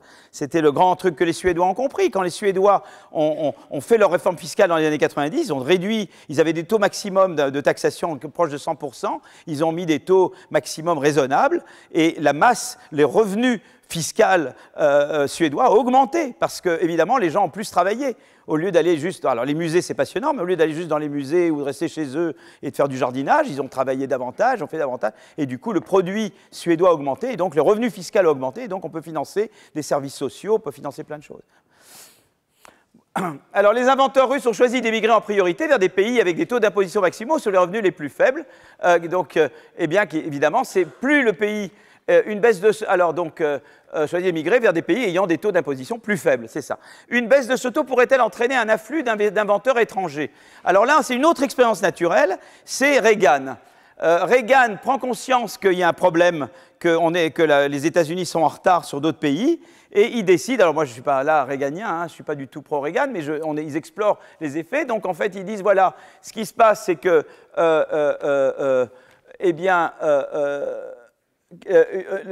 il regarde la part d'inventeurs les plus performants, d'accord? Et ils regardent, en fait, ils font la chose suivante. Ils disent, voilà, il y a ici, ce qu'ils regardent, c'est la variation par rapport à l'année précédente du taux marginal d'imposition le plus élevé sur les revenus. Donc là, à peu près, donc ça c'est l'écart de taux marginal, donc les impôts baissaient très légèrement. Et ce qui va se passer sous les années Reagan 86-88, il va y avoir une baisse beaucoup plus accélérée du taux marginal maximum. Et l'effet va être et on regarde à ce moment-là l'effet que ça a sur la part des inventeurs étrangers les plus performants. Et vous voyez que là, il y a la courbe en pointillé, c'est l'évolution de cette part des inventeurs étrangers les plus performants s'il n'y avait pas eu le changement de taxation. C'est-à-dire qu'ils construisent des États-Unis fictifs. C'est-à-dire, qu'est-ce qu'aurait été, c'est le contrefactuel, qu'est-ce qu'aurait été l'évolution américaine s'il n'y avait pas eu cette grosse baisse d'impôts? Eh bien, vous voyez que ça aurait été l'évolution de la part des inventeurs étrangers, tandis qu'avec cette baisse d'impôts, elle a fortement augmenté. Donc ça a eu cet effet-là. Alors, il y a beaucoup d'effets négatifs, mais c'est vrai que cette baisse-là a eu aussi un effet de stimuler l'innovation. Voilà. Donc, en fait, un taux marginal d'imposition maximale plus faible attire significativement plus d'inventeurs de haute qualité, mais il ne faut pas oublier que le financement public de la recherche permet de stimuler l'innovation à la fois publique et privée, que les impôts servent à financer ces investissements publics. Donc, moi, je ne suis pas du tout quelqu'un qui dit pas d'impôts, je suis quelqu'un qui dit qu'il faut faire de l'impôt, il faut pouvoir financer de la recherche publique, il faut qu'elle soit bien financée. Si c'est pour faire du crédit impôt recherche, autant aller à la pêche, d'accord, tel qu'il est maintenant. Donc, il faut que ça soit bien fait pour des LABEX, pour des crédits impôt recherche, pour une flexi-sécurité, pour des hôpitaux qui fonctionnent, pour une école qui marche bien. Là, il faut de l'imposition, mais il faut s'assurer que les fonds publics sont bien gouvernés, ce qu'on ne sait pas faire nous. On donne de l'argent, on ne regarde jamais la gouvernance, d'accord? Donc ça, c'est très important. Donc je ne pense pas qu'il ne faut pas d'impôt, mais à un moment donné, au-delà d'un certain seuil, il faut faire attention que l'impôt peut décourager l'innovation et ne plus attirer les meilleurs chercheurs, etc. Et c'est là qu'il faut un compromis, quoi. C'est là qu'il faut le juste milieu, comme on dit, hein. Voilà. Donc l'immigration des économies développées provenant des pays pauvres développés ne doit pas priver les pays d'origine d'individus qualifiés, ça c'est évidemment l'autre problème. Idéalement, les migrants devraient pouvoir retourner dans leur pays d'origine, ce qui permettrait un meilleur transfert de connaissances et de technologies, facilitant le rattrapage des économies moins développées. Il y a évidemment tout ce problème qu'on veut attirer des gens très talentueux d'autres pays, mais on veut pouvoir aussi qu'ils contribuent au développement de leur pays également. Voilà, donc là, ça c'est une première politique extensive. Donc la première, c'est donc en fait, si vous voulez, au total, l'immigration, quand il y a des gens qui vous disent immigration zéro, c'est une sottise. Parce qu'on a besoin et je vais vous montrer à nouveau pourquoi on a besoin de migration. Parce que la migration est stimulante, c'est-à-dire si on fait une immigration intelligente, comme les Canadiens savent le faire, comme les Américains savent le faire, plus ou moins, on peut toujours critiquer, mais ils ont cette politique de carte verte qui marche quand même pas mal, eh bien on arrive à renouveler sans arrêt et de faire venir des gens éduqués qui prennent des risques et qui en permanence défient les gens en place, quoi. Et ça, c'est très stimulant. Moi, je voyais dans les classes, dans les cours de PhD, que les Américains, ils devaient faire face à la concurrence, notamment des Français qui étaient très bons. Les Français sont toujours parmi les meilleurs, très compétitifs, ou d'autres nationalités, et ça les oblige eux-mêmes à faire mieux, quoi. Donc, l'immigration est quelque chose de très positif. Le tout, c'est de bien le gérer. Il faut le faire intelligemment. Et il y a évidemment toute la question de comment gérer, comment choisir, comment gérer, comment gouverner la politique d'immigration, comment investir dedans, dans l'insertion. Et donc ça, c'est évidemment un domaine énorme que je ne traite pas là. Mais on voit que quand même, il y a quelque chose qui s'appelle politique d'immigration. Dire l'immigration zéro, c'est vraiment totalement négligé, c'est vraiment être dans un autre monde, quoi. Les pays qui sont des pays qui très, très actifs, comme les États-Unis, ont énormément bénéficié d'avoir sans arrêt une politique intelligente d'immigration. Alors, je parle maintenant politique d'éducation. Alors, éducation, je vous en avais parlé la dernière fois.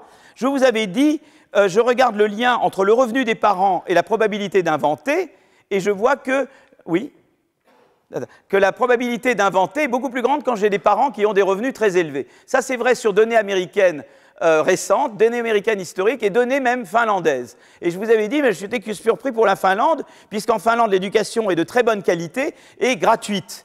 Alors évidemment, un premier élément de réponse, c'est que les gens qui gagnent beaucoup, les parents qui gagnent plus en Finlande sont également les parents plus éduqués et qu'ils transmettent à leurs enfants du savoir et des aspirations à être chercheurs et innovateurs. Et si je contrôle pour le niveau d'éducation des parents en Finlande, vous voyez que la courbe s'aplatit beaucoup. Mais maintenant, tu me dis, je m'étais dit après, mais c'est quand même bizarre que, étant donné qu'ils ont une école tellement performante en Finlande, pourquoi l'éducation des parents même est importante? À la limite, tout devrait se faire à l'école. Mais parce que l'école, elle est très bien en Finlande depuis 1970. C'est là qu'ils ont rendu l'école à la fois de très bonne qualité et accessible à tout le monde. Avant, c'était vraiment un système de certificat d'études où très peu de gens continuent après le certificat d'études. Et c'est vraiment, ils ont démocratisé le système, mais en gardant la qualité. Parce que tout le problème, c'est que nous, on a démocratisé sans garder la qualité. Eux, ils ont réussi à démocratiser en gardant la qualité. Ce que nous n'avons pas fait, d'accord? Et moi, ça fait des années que je leur dis, faites une réforme à la finlandaise, mais des années, quoi. Et voilà, bon, c'est comme la politique industrielle. Hein. Alors, et donc là, en fait, ce que je regarde, c'est en quoi la réforme de 70 en Finlande a augmenté la probabilité d'inventer selon le revenu des parents. Vous voyez qu'évidemment, quand les parents ont des revenus très élevés, la réforme de 70 n'a pas un grand effet, puisque déjà, ils innovent beaucoup. Mais tu vois que dans tous ces niveaux-là, c'est un énorme effet, la réforme de 70. C'est le ratio de la probabilité d'inventer pour des chercheurs qui sont allés à l'école après la réforme de 70 par rapport aux chercheurs qui sont allés à l'école avant la réforme pour différents niveaux de revenus des parents. Et tu vois qu'à ces niveaux de revenus des parents, ça fait une énorme différence, la réforme de 70. Alors maintenant, pourquoi c'est important? C'est important parce que qu'en fait, quand on regarde la politique d'innovation, on te dit souvent il faut faire des subventions à la R&D. Et en fait, si tu veux, ça ne suffit pas, parce que ça, c'est la marge intensive. Et donc, la subvention à la R&D, c'est les LABEX, notamment. Donc, d'abord, il faut la faire intelligemment, la subvention à la R&D. LABEX, c'est intelligent. D'autres trucs ont moins bien marché. Mais c'est qu'en même temps, le problème, c'est que tu as un nombre limité de gens qui peuvent innover. Donc, si tu n'augmentes pas le nombre de personnes qui peuvent être innovateurs, et que simplement tu augmentes les gens, tout ce que tu vas faire, c'est d'augmenter le salaire des personnes. Mais tu ne vas pas augmenter le nombre d'innovateurs. Donc tu as une manière de le faire, c'est par la migration, et tu as une autre manière, c'est par l'éducation. Et c'est ça les deux leviers. Immigration, éducation. Voilà. Et là, ce que montrent mes copains, Axigit et d'autres amis, c'est qu'en fait, si tu veux, le truc le plus important, c'est l'éducation. L'éducation te détermine le pool de gens qui peuvent devenir innovateurs. Et ensuite, tu passes à R&D subsidies, c'est-à-dire que ce que tu fais, c'est que l'éducation, elle te détermine combien de gens pourraient être candidats à être innovants. Mais ensuite, ils ont peut-être envie de faire autre chose, s'ils sont payés mal ou ils sont en mauvaises conditions. Et c'est là que les subventions peuvent les encourager. Donc tu dois d'abord avoir de l'éducation et après tu mets des LABEX. Mais si tu mets des LABEX sans éducation, ça ne te fera rien parce que le nombre de chercheurs est très limité à ce moment-là. Tu dois d'abord dire éducation pour augmenter le pool. Et ensuite, tu veux être sûr que ce pool va aller vraiment dans l'innovation et pas d'affaire de la finance ou autre chose. Et là, c'est là que financer la recherche, etc., devient important. Mais le socle, c'est l'éducation. Si tu n'as pas l'éducation comme socle, tu ne peux rien faire par ailleurs. Tu vois, tu peux mettre toutes les subventions à la R&D que tu veux, tu n'auras aucun effet. Et c'est ça qu'eux montrent de manière évidente. Et pourquoi? Parce que si tu te reposes uniquement sur les subventions, ce qui se passe, tu vois, par exemple, ce qui s'est passé, c'est que... tu vois, quand ils ont, en Danemark, ils ont augmenté enrollment. Donc, pour augmenter le nombre de chercheurs possibles, ce qu'ils ont fait, c'est qu'ils ont dit que davantage de gens peuvent faire des doctorats. D'accord? Mais, alors, ça a été très bien. Ils ont augmenté le enrollment. Mais ce que tu regardes, c'est que tu regardes, par exemple, en termes... Alors, ils ont des mesures de QI. Alors, le QI, c'est un côté culturel, un côté pas culturel, parce que les gens font leur service militaire et donc ils peuvent mesurer le QI des hommes là-bas. D'accord? Donc, ils regardent le QI moyen, mais tu peux regarder d'autres choses, des mesures de performance. Et tu vois qu'évidemment, tu embauches plus de gens, mais évidemment, le QI, tu prends d'abord les meilleurs et après, ça baisse, là. Tu vois ce que je veux dire? Donc, ce que ça veut dire, c'est que tu ne peux pas juste te dire je vais au niveau du doctorat et j'ouvre les universités. Tu dois avoir un socle éducatif meilleur. Et puis, tu peux aussi te reposer sur une politique intelligente d'immigration pour augmenter davantage encore le pool. Et tu vois bien comment les trucs s'articulent, quoi. Tu as ta politique de subvention R&D intelligente, mais en socle, tu dois avoir une politique intelligente d'éducation et une politique intelligente d'immigration, qui est une autre marge, pour te donner un pool de gens très capables. Et c'est comme ça que l'extensif est le socle de l'intensif, tu vois. Tu vois comment ça marche? Voilà. Donc, est-ce que vous êtes... Alors, moi, maintenant, je voulais passer à l'innovation verte. Vous voulez avoir 5 minutes ou pas 5 minutes? 5 minutes? On se donne 5 minutes et on revient, et je vous retrouve dans 5 minutes.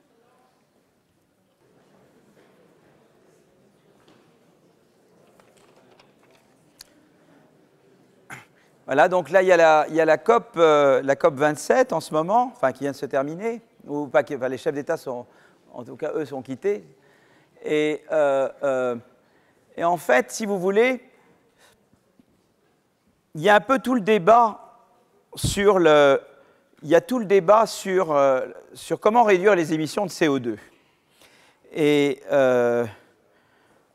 une façon, évidemment, c'est de réduire l'activité économique, la décroissance, la fameuse décroissance. Voilà, on est nostalgique. Je vous avais déjà montré, je vous avais déjà dit, si on regarde, en fait, c'est plus compliqué que ça, parce qu'il y a eu des épisodes de croissance qu'on ne sait pas prendre en compte. Si on regarde l'évolution du PIB par tête moyen mondial, en gros, il ne passe pas grand-chose jusqu'à 1820. Ce n'est pas vrai totalement, parce qu'apparemment, au XIe siècle, il y a eu des épisodes de croissance mal mesurés. Et en gros, c'est ça, quoi. Enfin, il y a un décollage de la croissance à partir de 1820, d'accord? Mais la température, si je regarde la température, c'est exactement pareil. Je regarde la température mondiale, et elle est essentiellement... Il n'y a pas beaucoup de variations. Alors là, je regarde depuis peut-être l'an 0, ou je ne sais pas moi, hein, pas l'ère avant les dinosaures, mais et c'est pareil, quoi. Et c'est à peu près au même moment, 1820, 1850, que la température commence à augmenter. Donc on sait qu'historiquement, évidemment, l'augmentation de la température, elle coïncide avec l'augmentation de la croissance. C'est-à-dire ça, c'est un fait, quoi. S'il n'y avait pas eu la première révolution industrielle, il y aurait peut-être une autre révolution industrielle, mais enfin, en tout cas, historiquement, la révolution industrielle a augmenté la température. C'est indéniable. Donc, si vous voulez, historiquement, les partisans de la décroissance peuvent se dire, voilà, à côté, il y a quand même une évidence historique qui est quand même troublante. Je le montrerai tout à l'heure, mais les Chinois et les Indiens voient leurs émissions de CO2 augmenter très vite à partir du moment où la croissance commence. C'est-à-dire, Deng Xiaoping, il fait de la croissance, mais il fait augmenter les émissions de CO2 chinoises. Et pareil, Rajiv Gandhi, quand il fait ses réformes en Inde qui dopent la croissance indienne, c'est très bien, mais ça augmente les émissions de CO2 indiennes. Voilà, ça c'est un fait.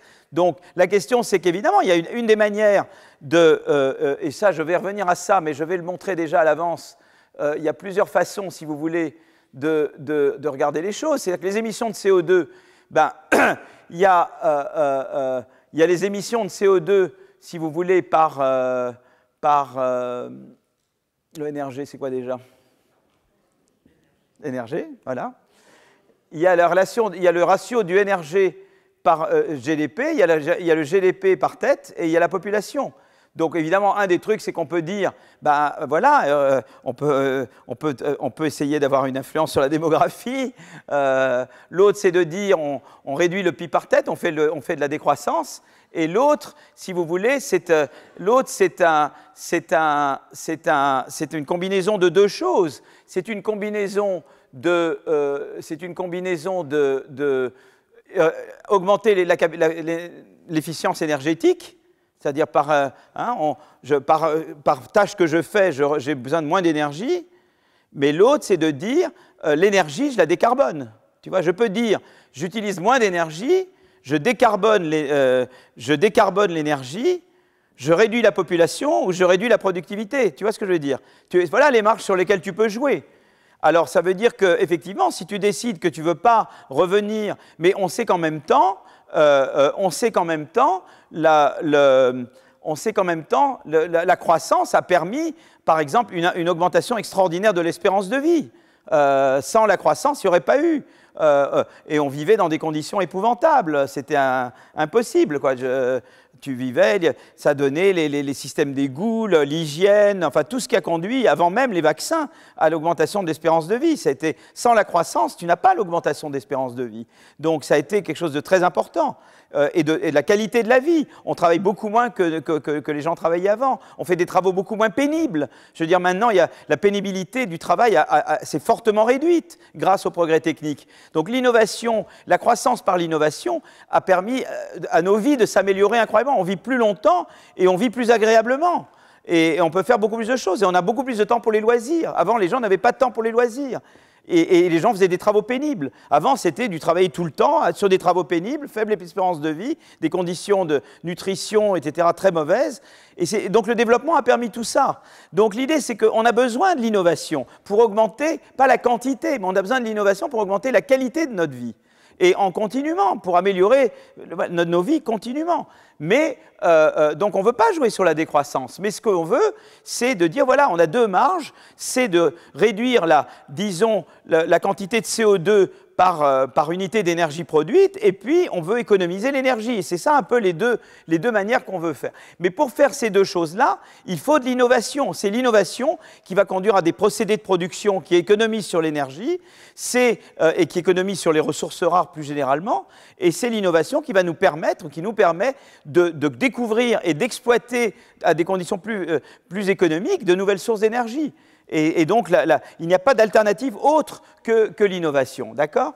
Donc, on en revient à ça. Alors, je vais juste partir de là, l'innovation verte. Alors, la question, c'est que évidemment, pendant longtemps, les économistes ont fait des modèles de croissance sans innovation, où c'était surtout l'accumulation de capital qui générait de la croissance, et ils essayaient à ce moment-là, Nordhaus, qui a eu le prix Nobel en 2018, son modèle de base, c'est un modèle où les gens produisent avec du capital, et quand ils accumulent du capital, eh bien, ils contribuent à polluer et à créer et à augmenter la température, ce qui a des externalités négatives sur l'ensemble de la production de tout le monde. Voilà. En gros, c'était ça le modèle. Et le modèle, c'était de dire quel devrait être le taux d'accumulation de capital optimal pour quand on prend en compte cette externalité environnementale qu'ont les producteurs quand ils accumulent du capital individuellement. Ils contribuent à ce truc négatif qui s'appelle la pollution et à l'augmentation de température, ce qui en fait se traduit par des choses négatives pour tout le monde. Donc nous, ce que j'ai fait moi depuis, j'avais commencé cette recherche en 2008 et on a eu un premier papier publié en 2012 où on a mis l'innovation dans les modèles de croissance pour l'environnement. Ça n'a jamais été fait avant nous. Donc c'est vraiment nous qui avons fait ça, quoi. Donc et donc, eh bien, ce qui se passe, c'est qu'il y avait d'abord avant nous un débat. Avant nous, il y avait un débat qui était un débat un peu sur la vitesse à laquelle il faut lutter contre le réchauffement climatique. Et le débat, c'était essentiellement entre deux personnes. L'une, c'est Nick Stern, qui est à Londres, qui est à la LSI maintenant, qui avait fait un rapport très connu, qui est le rapport Stern. Et puis l'autre, c'est William Nordhaus, qui a prix Nobel d'économie 2018, et qui, lui, est à Yale. OK ? Et en gros, ils avaient ce modèle où on génère de la croissance en accumulant du capital. Le capital vient du fait qu'on investit, qu'on ne consomme pas tout aujourd'hui, mais qu'on partage le produit entre consommation et investissement. Et l'investissement fait augmenter le capital et génère la croissance. Donc c'est un modèle de croissance sans innovation. Et dans ce modèle-là, ils disaient, ben voilà, quand on met cette externalité environnementale négative, qu'est-ce qu'il faut faire? Et là, il y avait un peu l'idée, le problème, c'est qu'il y a les générations présentes et les générations futures. Donc, une idée, ce serait de dire, tu n'as qu'à mettre une taxe carbone énorme aujourd'hui, et puis là, tu es tranquille pour demain, quoi. Mais seulement, c'est peut-être bien pour les générations futures, mais les générations présentes vont dire, c'est sur moi que ça repose, c'est quand même pas juste, quoi. Et donc, toute la question était de savoir quel taux d'escompte, comment... Tu sais, il y a toujours, quand tu travailles en économie dynamique, tu dois toujours avoir un truc d'équivalence entre demain et aujourd'hui. Et c'est le taux d'escompte qui te dit. Une unité demain, ça vaut 1 sur 1 plus R aujourd'hui, où R est le taux d'escompte. Tu vois, tu as un taux auquel tu établis une équivalence entre demain et aujourd'hui. Demain, voilà. Et donc, la question, c'était de savoir ce taux-là, ça ne peut pas être juste le taux d'intérêt bancaire, ça doit être un taux qui tient compte des risques que demain soit pire qu'aujourd'hui à cause de la dégradation environnementale. Et donc, il y a eu un débat énorme auquel, d'ailleurs, Roger Guenry, qui était mon prédécesseur au collège, a beaucoup participé, et quelqu'un qui s'appelle Martin Weizmann, qui est décédé maintenant, qui était un collègue à Harvard, d'essayer de calculer le bon taux d'escompte. Quel est le bon taux d'escompte, tu vois, quel est le bon taux d'équivalence entre les générations futures et les générations présentes, voilà. Et quand tu prends en compte le fait que c'est pas juste le taux d'intérêt à la banque, mais tu dois tenir compte du risque que demain tu aies une catastrophe naturelle, etc., qui va évidemment affecter ton taux d'escompte. Donc il y a eu des débats énormes sur le taux d'escompte. Et en gros, le débat était le suivant, c'est que Nordhaus, il pensait qu'il fallait donner plus de poids aux générations présentes et donc y aller plus doucement, Alors que Nick Stern disait non, moi je pense qu'il faut y aller franco maintenant beaucoup. Et il y avait tout un débat entre eux de dire est-ce qu'il faut mettre la gomme maintenant ou est-ce qu'il faut. Quelle est la bonne balance entre les générations présentes et les générations futures? Et en gros, Nordhaus, il était pour y aller doucement et Nick Stern, il était pour y aller franco, quoi. D'accord? Alors, quand on a mis l'innovation, nous, ce qu'on a dit, c'est qu'on a dit mais le monde n'est pas comme ça. C'est que tu peux produire avec un input qui est propre et avec un input qui est sale. Tu vois, tu peux produire avec ou de l'énergie fossile et avec de l'énergie propre, d'accord? Et tu peux innover, si tu veux, c'est te permettre d'améliorer la production d'énergie propre, en gros. Tu vois, ton innovation, elle est pour améliorer ta production d'énergie propre, voilà. Te la rendre moins chère que l'énergie sale. Tu as un input qui est sale, un input qui est propre, tu augmentes ta productivité dans la production de l'input propre. D'accord? Ça, c'est l'innovation verte. Mais tu peux décider que ton innovation, tu continues à améliorer les moteurs à combustion. Tu peux faire de l'innovation qui améliore les moteurs électriques ou de l'innovation qui améliore les moteurs à combustion. D'accord? Et donc, voilà. Donc, nous, on dit, qu'est-ce qu'on fait, nous? Nous, la croissance, elle vient pas tant de l'accumulation de capital que d'innovation qui améliore l'une ou l'autre des procédés de production, qui les rend plus productifs. D'accord? C'est ça qu'on fait, nous. On introduit cette innovation-là comme source de croissance. À ce moment-là, à partir du moment où on introduit ça, eh bien, on dit que donc on est dans un monde où il y a l'État et les entreprises. Mais nous, souvenez-vous qu'on raisonne dans un monde de triangle. Alors, pour le moment, il n'y a pas la société civile, mais on va y arriver. Que nous, dans notre monde à nous, il y a les entreprises, le marché qui innove, et il y a l'État qui... Alors, nous, on en est à l'État aujourd'hui. Alors après, il y aura la société civile, dont je parlerai un tout petit peu à la fin du cours d'aujourd'hui, mais surtout la prochaine fois. Mais il y a surtout l'État qui régule. L'État peut décider de réguler, mais c'est les entreprises qui innovent. Donc les entreprises, elles peuvent innover, elles peuvent décider d'innover dans les technologies qui produisent l'input propre ou l'énergie propre, ou elles peuvent décider d'innover dans les technologies qui produisent l'input polluant ou la source d'énergie polluante, d'accord? Et elles peuvent elles-mêmes décider ça. Seulement l'État, ce qu'il peut faire, c'est qu'il peut essayer de réorienter le changement technique des entreprises, d'accord? Donc l'idée, c'est de savoir maintenant, on est dans un monde comme ça, où la croissance est générée par de l'innovation, c'est les entreprises qui décident si elles vont aller plus vers l'input propre ou sur l'input sale, et on a l'État qui est là. Et on se repose la même question que Nick Stern et Nordhaus, on se demande, est-ce qu'il faut aller vite ou pas vite? D'accord? Alors, ce qui va se passer, c'est que, eh bien, on va voir que ça change, d'avoir mis l'innovation, ça va changer quelque chose. D'abord, tout le débat sur aller vite ou pas vite va changer, et il y a le débat sur les instruments. Est-ce qu'il faut juste de la taxe carbone? Très grand débat. Il y avait le rapport Blanchard-Tirol. Dans le rapport Blanchard-Tirol, moi j'avais des amis qui étaient responsables du chapitre énergie, ils sont très taxe carbone. Ils ont raison, c'est très important la taxe carbone. Mais avec Nick Stern et moi, on essayait et d'autres de dire mais attends, il y a l'autre jambe qui est la politique industrielle verte en gros, qui est les subventions à l'innovation verte. C'est aussi important que la taxe carbone. Comment on arrive à l'idée qu'il ne faut pas un instrument, mais qu'il en faut plusieurs, d'accord? Là, je vous donne des trucs, puis après c'est toujours ma spirale, là, hein, là, on est là, et puis je vous fais tourner, et puis on va arriver, j'en viens au fait, hein, là, pour le moment, je vous fais, l'idée, c'est que je fais ça, moi, hein, voilà, j'espère que je ne tourne pas en rond. Voilà, alors, donc le fait, c'est que, alors, le gros problème, c'est que le gros problème, ça je dis en anglais, mais je vous le dis ce que c'est en français, puis on va tout traduire pour vous les mettre en ligne. Les entreprises qui ont innové dans les technologies sales dans le passé, elles continuent par elles-mêmes d'innover dans des technologies sales dans le présent. Pourquoi? Parce que tu continues à faire ce que tu sais déjà faire. C'est ça le problème. Tu vois, beaucoup de gens pensent qu'il ne faut surtout pas que l'État intervienne dans le processus d'innovation. Malheureusement, ça ne marche pas, parce que ce n'est pas juste l'intensité d'innovation qui compte, c'est la direction de l'innovation. Et ça, je l'ai montré avec des données sur l'automobile, avec des co-auteurs, Van Reenen et d'autres. On retrouve toujours les mêmes noms un peu. Hein.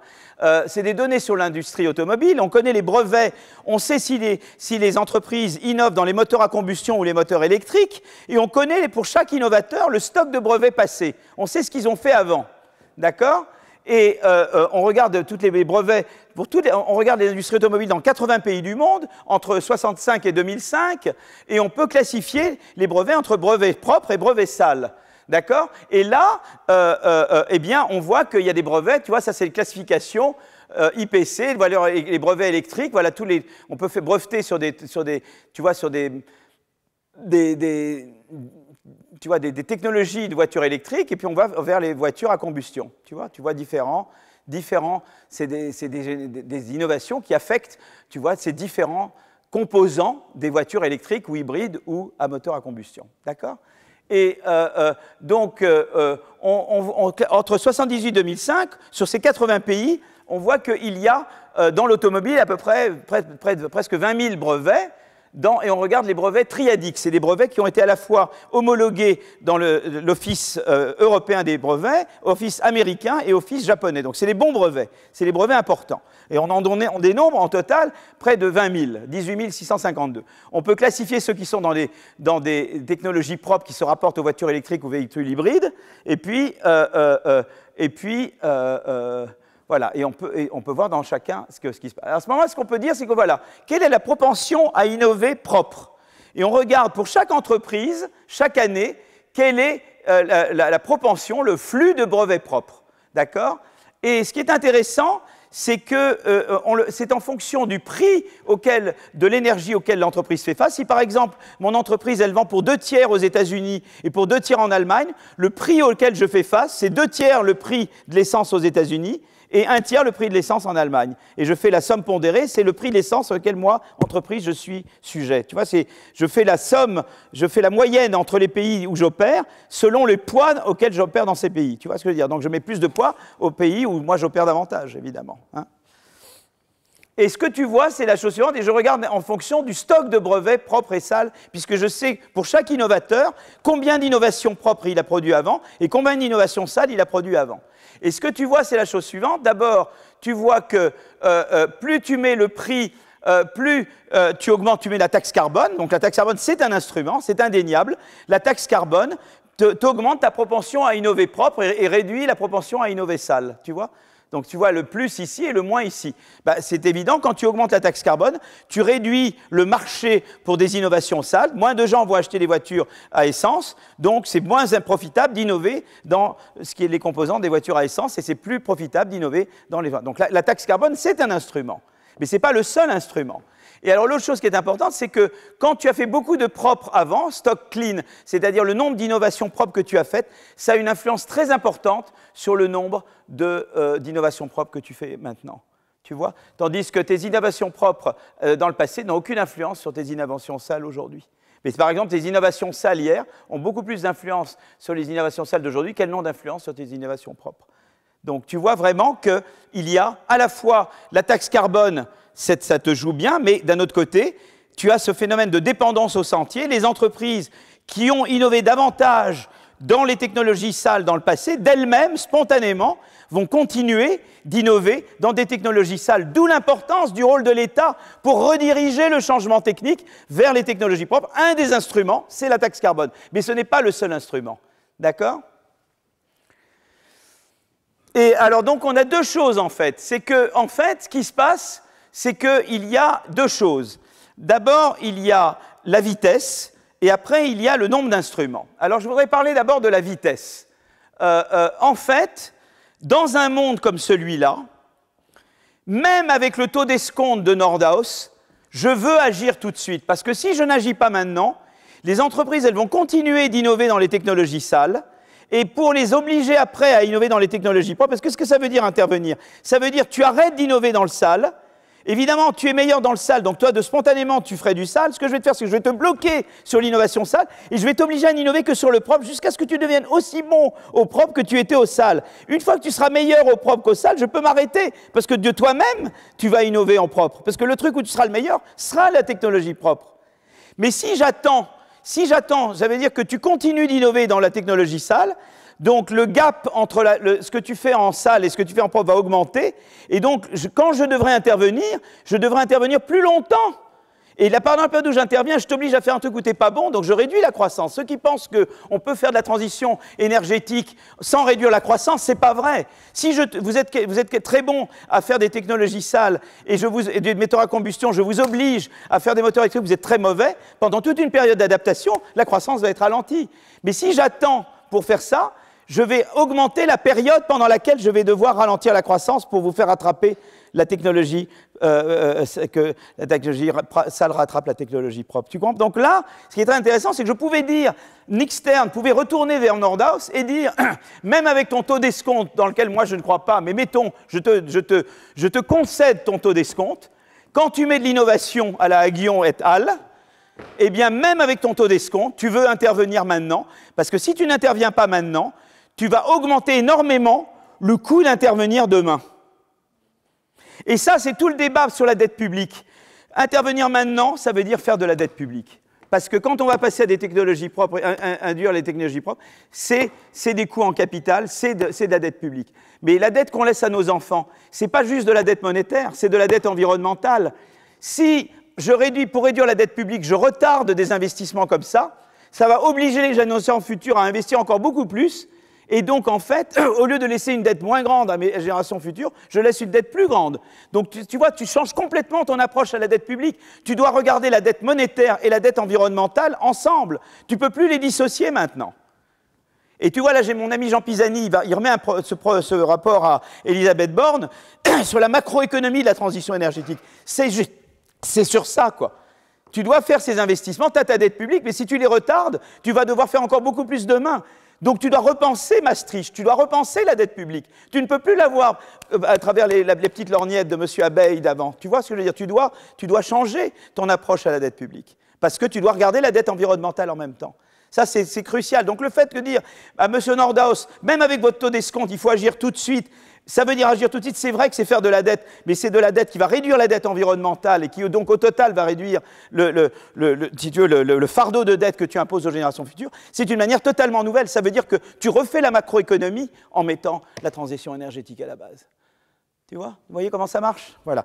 Donc déjà, avec le taux d'escompte, et tu vois que ça, on regarde, c'est des équivalents de consommation par année.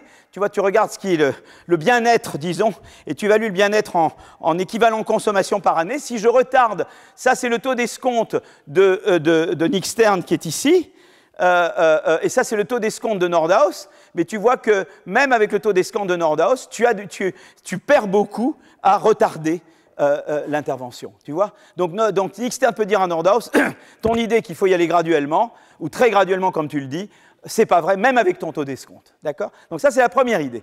La deuxième idée, c'est que en économie publique, en général, quand il y a une externalité, quelque chose que les individus ne prennent pas en compte, il faut un instrument d'intervention. Ici, il y a deux externalités quand tu mets de l'innovation. Tu as l'externalité environnementale, je ne prends pas en compte que quand je produis, je pollue, et que c'est mauvais pour tout le monde, mais je ne prends pas en compte non plus l'externalité en termes de technologie. C'est-à-dire que si maintenant j'innove sale, ça augmente l'incitation des autres et de moi-même plus tard à innover sale. Ça, c'est une externalité technologique. Comme j'ai deux externalités, il me faut au moins deux instruments. Il faut la taxe carbone et la subvention à l'innovation verte. Tu as besoin des deux. La taxe carbone va faire que tu produis moins de trucs sales aujourd'hui, mais la subvention à l'innovation verte va faire que tu vas réorienter encore davantage ton innovation vers le vert demain. Tu as besoin des deux jambes. Tu as besoin de la jambe taxe carbone, mais tu as besoin de la jambe politique industrielle verte. La ARPA énergie, en gros, vient de là. Tu vois? Pourquoi tu as besoin de ARPA énergie et pas juste de taxe carbone? Parce que tu as ces deux externalités. Tu as l'externalité environnementale et tu as l'externalité technologique. Et donc tu as besoin de deux instruments pour résoudre ce problème-là. D'accord? Alors, comme je n'ai plus tellement de temps, je vais... voilà, ça c'est si tu vois, quand tu agis tout de suite, eh bien, tu as moins de croissance au début, mais beaucoup plus après. Tu vois, le vert, c'est ce que tu devrais faire. Mais si tu n'agis pas, bah, à court terme, tu auras plus, mais à long terme, tu auras moins. Et comme tu auras plus de croissance à long terme, tu pourras mieux rembourser ta dette. Tu vois? Alors, c'est important de prendre au sérieux la dette publique, mais il faut voir plus loin que le bout de son nez quand on fait ça. Et deux instruments, si je n'utilise qu'un seul instrument, eh ben je perds. Si je ne fais que de la taxe carbone, ça veut dire que je fais tout reposer sur les générations présentes, alors que si je fais un mélange de taxe carbone et de subvention à l'innovation verte, je n'ai pas besoin de la mettre aussi grosse, la taxe carbone. Et du coup, j'équilibre davantage entre les générations présentes et les générations futures. Et en plus, j'ai ces deux objectifs, n'oubliez pas, je dois augmenter la energy efficiency et je veux réduire le contenu carbone de l'énergie. Raison de plus pour avoir plus qu'un instrument. Ok, je voulais simplement vous dire, je voulais passer, parce que là, je n'ai pas beaucoup de temps. Vous voyez, ça vous dit simplement, si je me reposais, c'est ça, c'est que, si vous voulez, si je me reposais que sur ces deux-là, je n'arriverais pas. Les émissions ont augmenté malgré qu'on ait déjà un peu décarboné et plus d'énergie efficiency parce qu'on a eu de la croissance de la productivité et la population a augmenté. Donc il faut faire beaucoup plus d'amélioration de l'énergie, de l'énergie efficiency, l'efficience énergétique et du contenu CO2 de l'énergie pour compenser pour l'augmentation de la productivité. Si on choisit de ne pas faire de la décroissance, mais on ne veut pas faire de la décroissance. OK. Alors je voulais parler maintenant de la transition énergétique. Et simplement vous dire une chose suivante. Il y a eu, et ça c'est un truc intéressant, il y avait un débat hier sur les ressources minérales. Alors, je vais vous faire hurler, mais nous on a du gaz chez nous, on a du gaz de schiste. Je vais vous faire hurler en disant ça. Mais on a appliqué le principe dit de précaution, qui dit que comme on a peur surtout, on ne va même pas faire de la recherche là-dedans. Jusqu'où il faut l'appliquer, ce principe de précaution, quoi? Bonne question, non? D'accord? Alors, je vous montre un peu l'exemple des États-Unis. Et je m'arrêterai là. Et je commencerai avec les exemples des États-Unis. Regardez ce qui se passe. Dans les années 2010, ils découvrent ces gisements de gaz de schiste. Alors, il y a les problèmes de fragmentation, il faut améliorer les technologies, donc ça, je suis d'accord pour faire la recherche. Mais de dire, je ne vais même pas faire la recherche, c'est une attitude folle, quoi. Bon, alors, et donc, qu'est-ce qui se passe? Eh bien, les États-Unis... Vous voyez, ce qui se passe, c'est que la part du fuel dans l'électricité baisse. Enfin, la part du charbon baisse parce que c'est le gaz de schiste prend le relais en partie, quoi.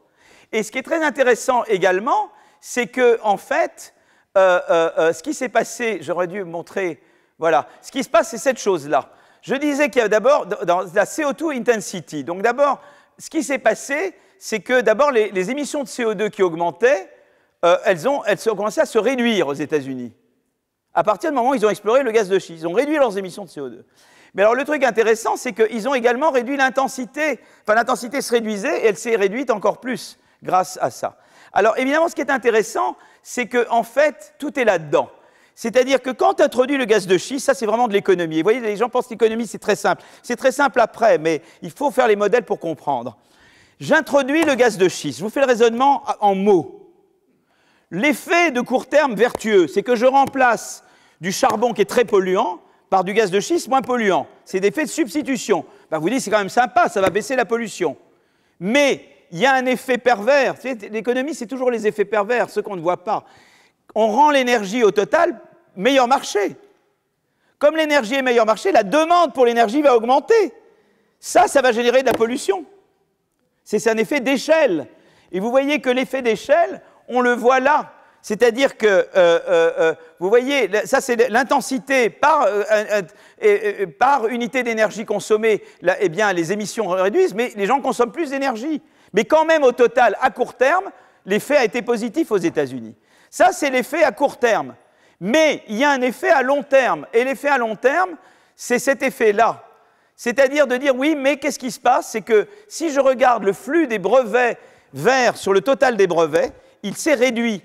Et qu'est-ce qui s'est passé en partie? C'est quand on a introduit le gaz de schiste, eh bien, les gens se sont mis à faire de la recherche dans le gaz de schiste. Au lieu, ceux qui commençaient à faire de l'innovation verte se sont dit, ah mais non, c'est pas profitable, maintenant c'est le gaz de schiste. Eh bien, je vais maintenant aller vers le gaz de schiste. Et donc, on a retardé l'innovation verte parce que les gens se sont mis à faire de la recherche dans le gaz de schiste, ce qu'on ne veut pas. On veut quand même qu'à long terme, ce soit l'énergie renouvelable et les énergies propres qui prévalent.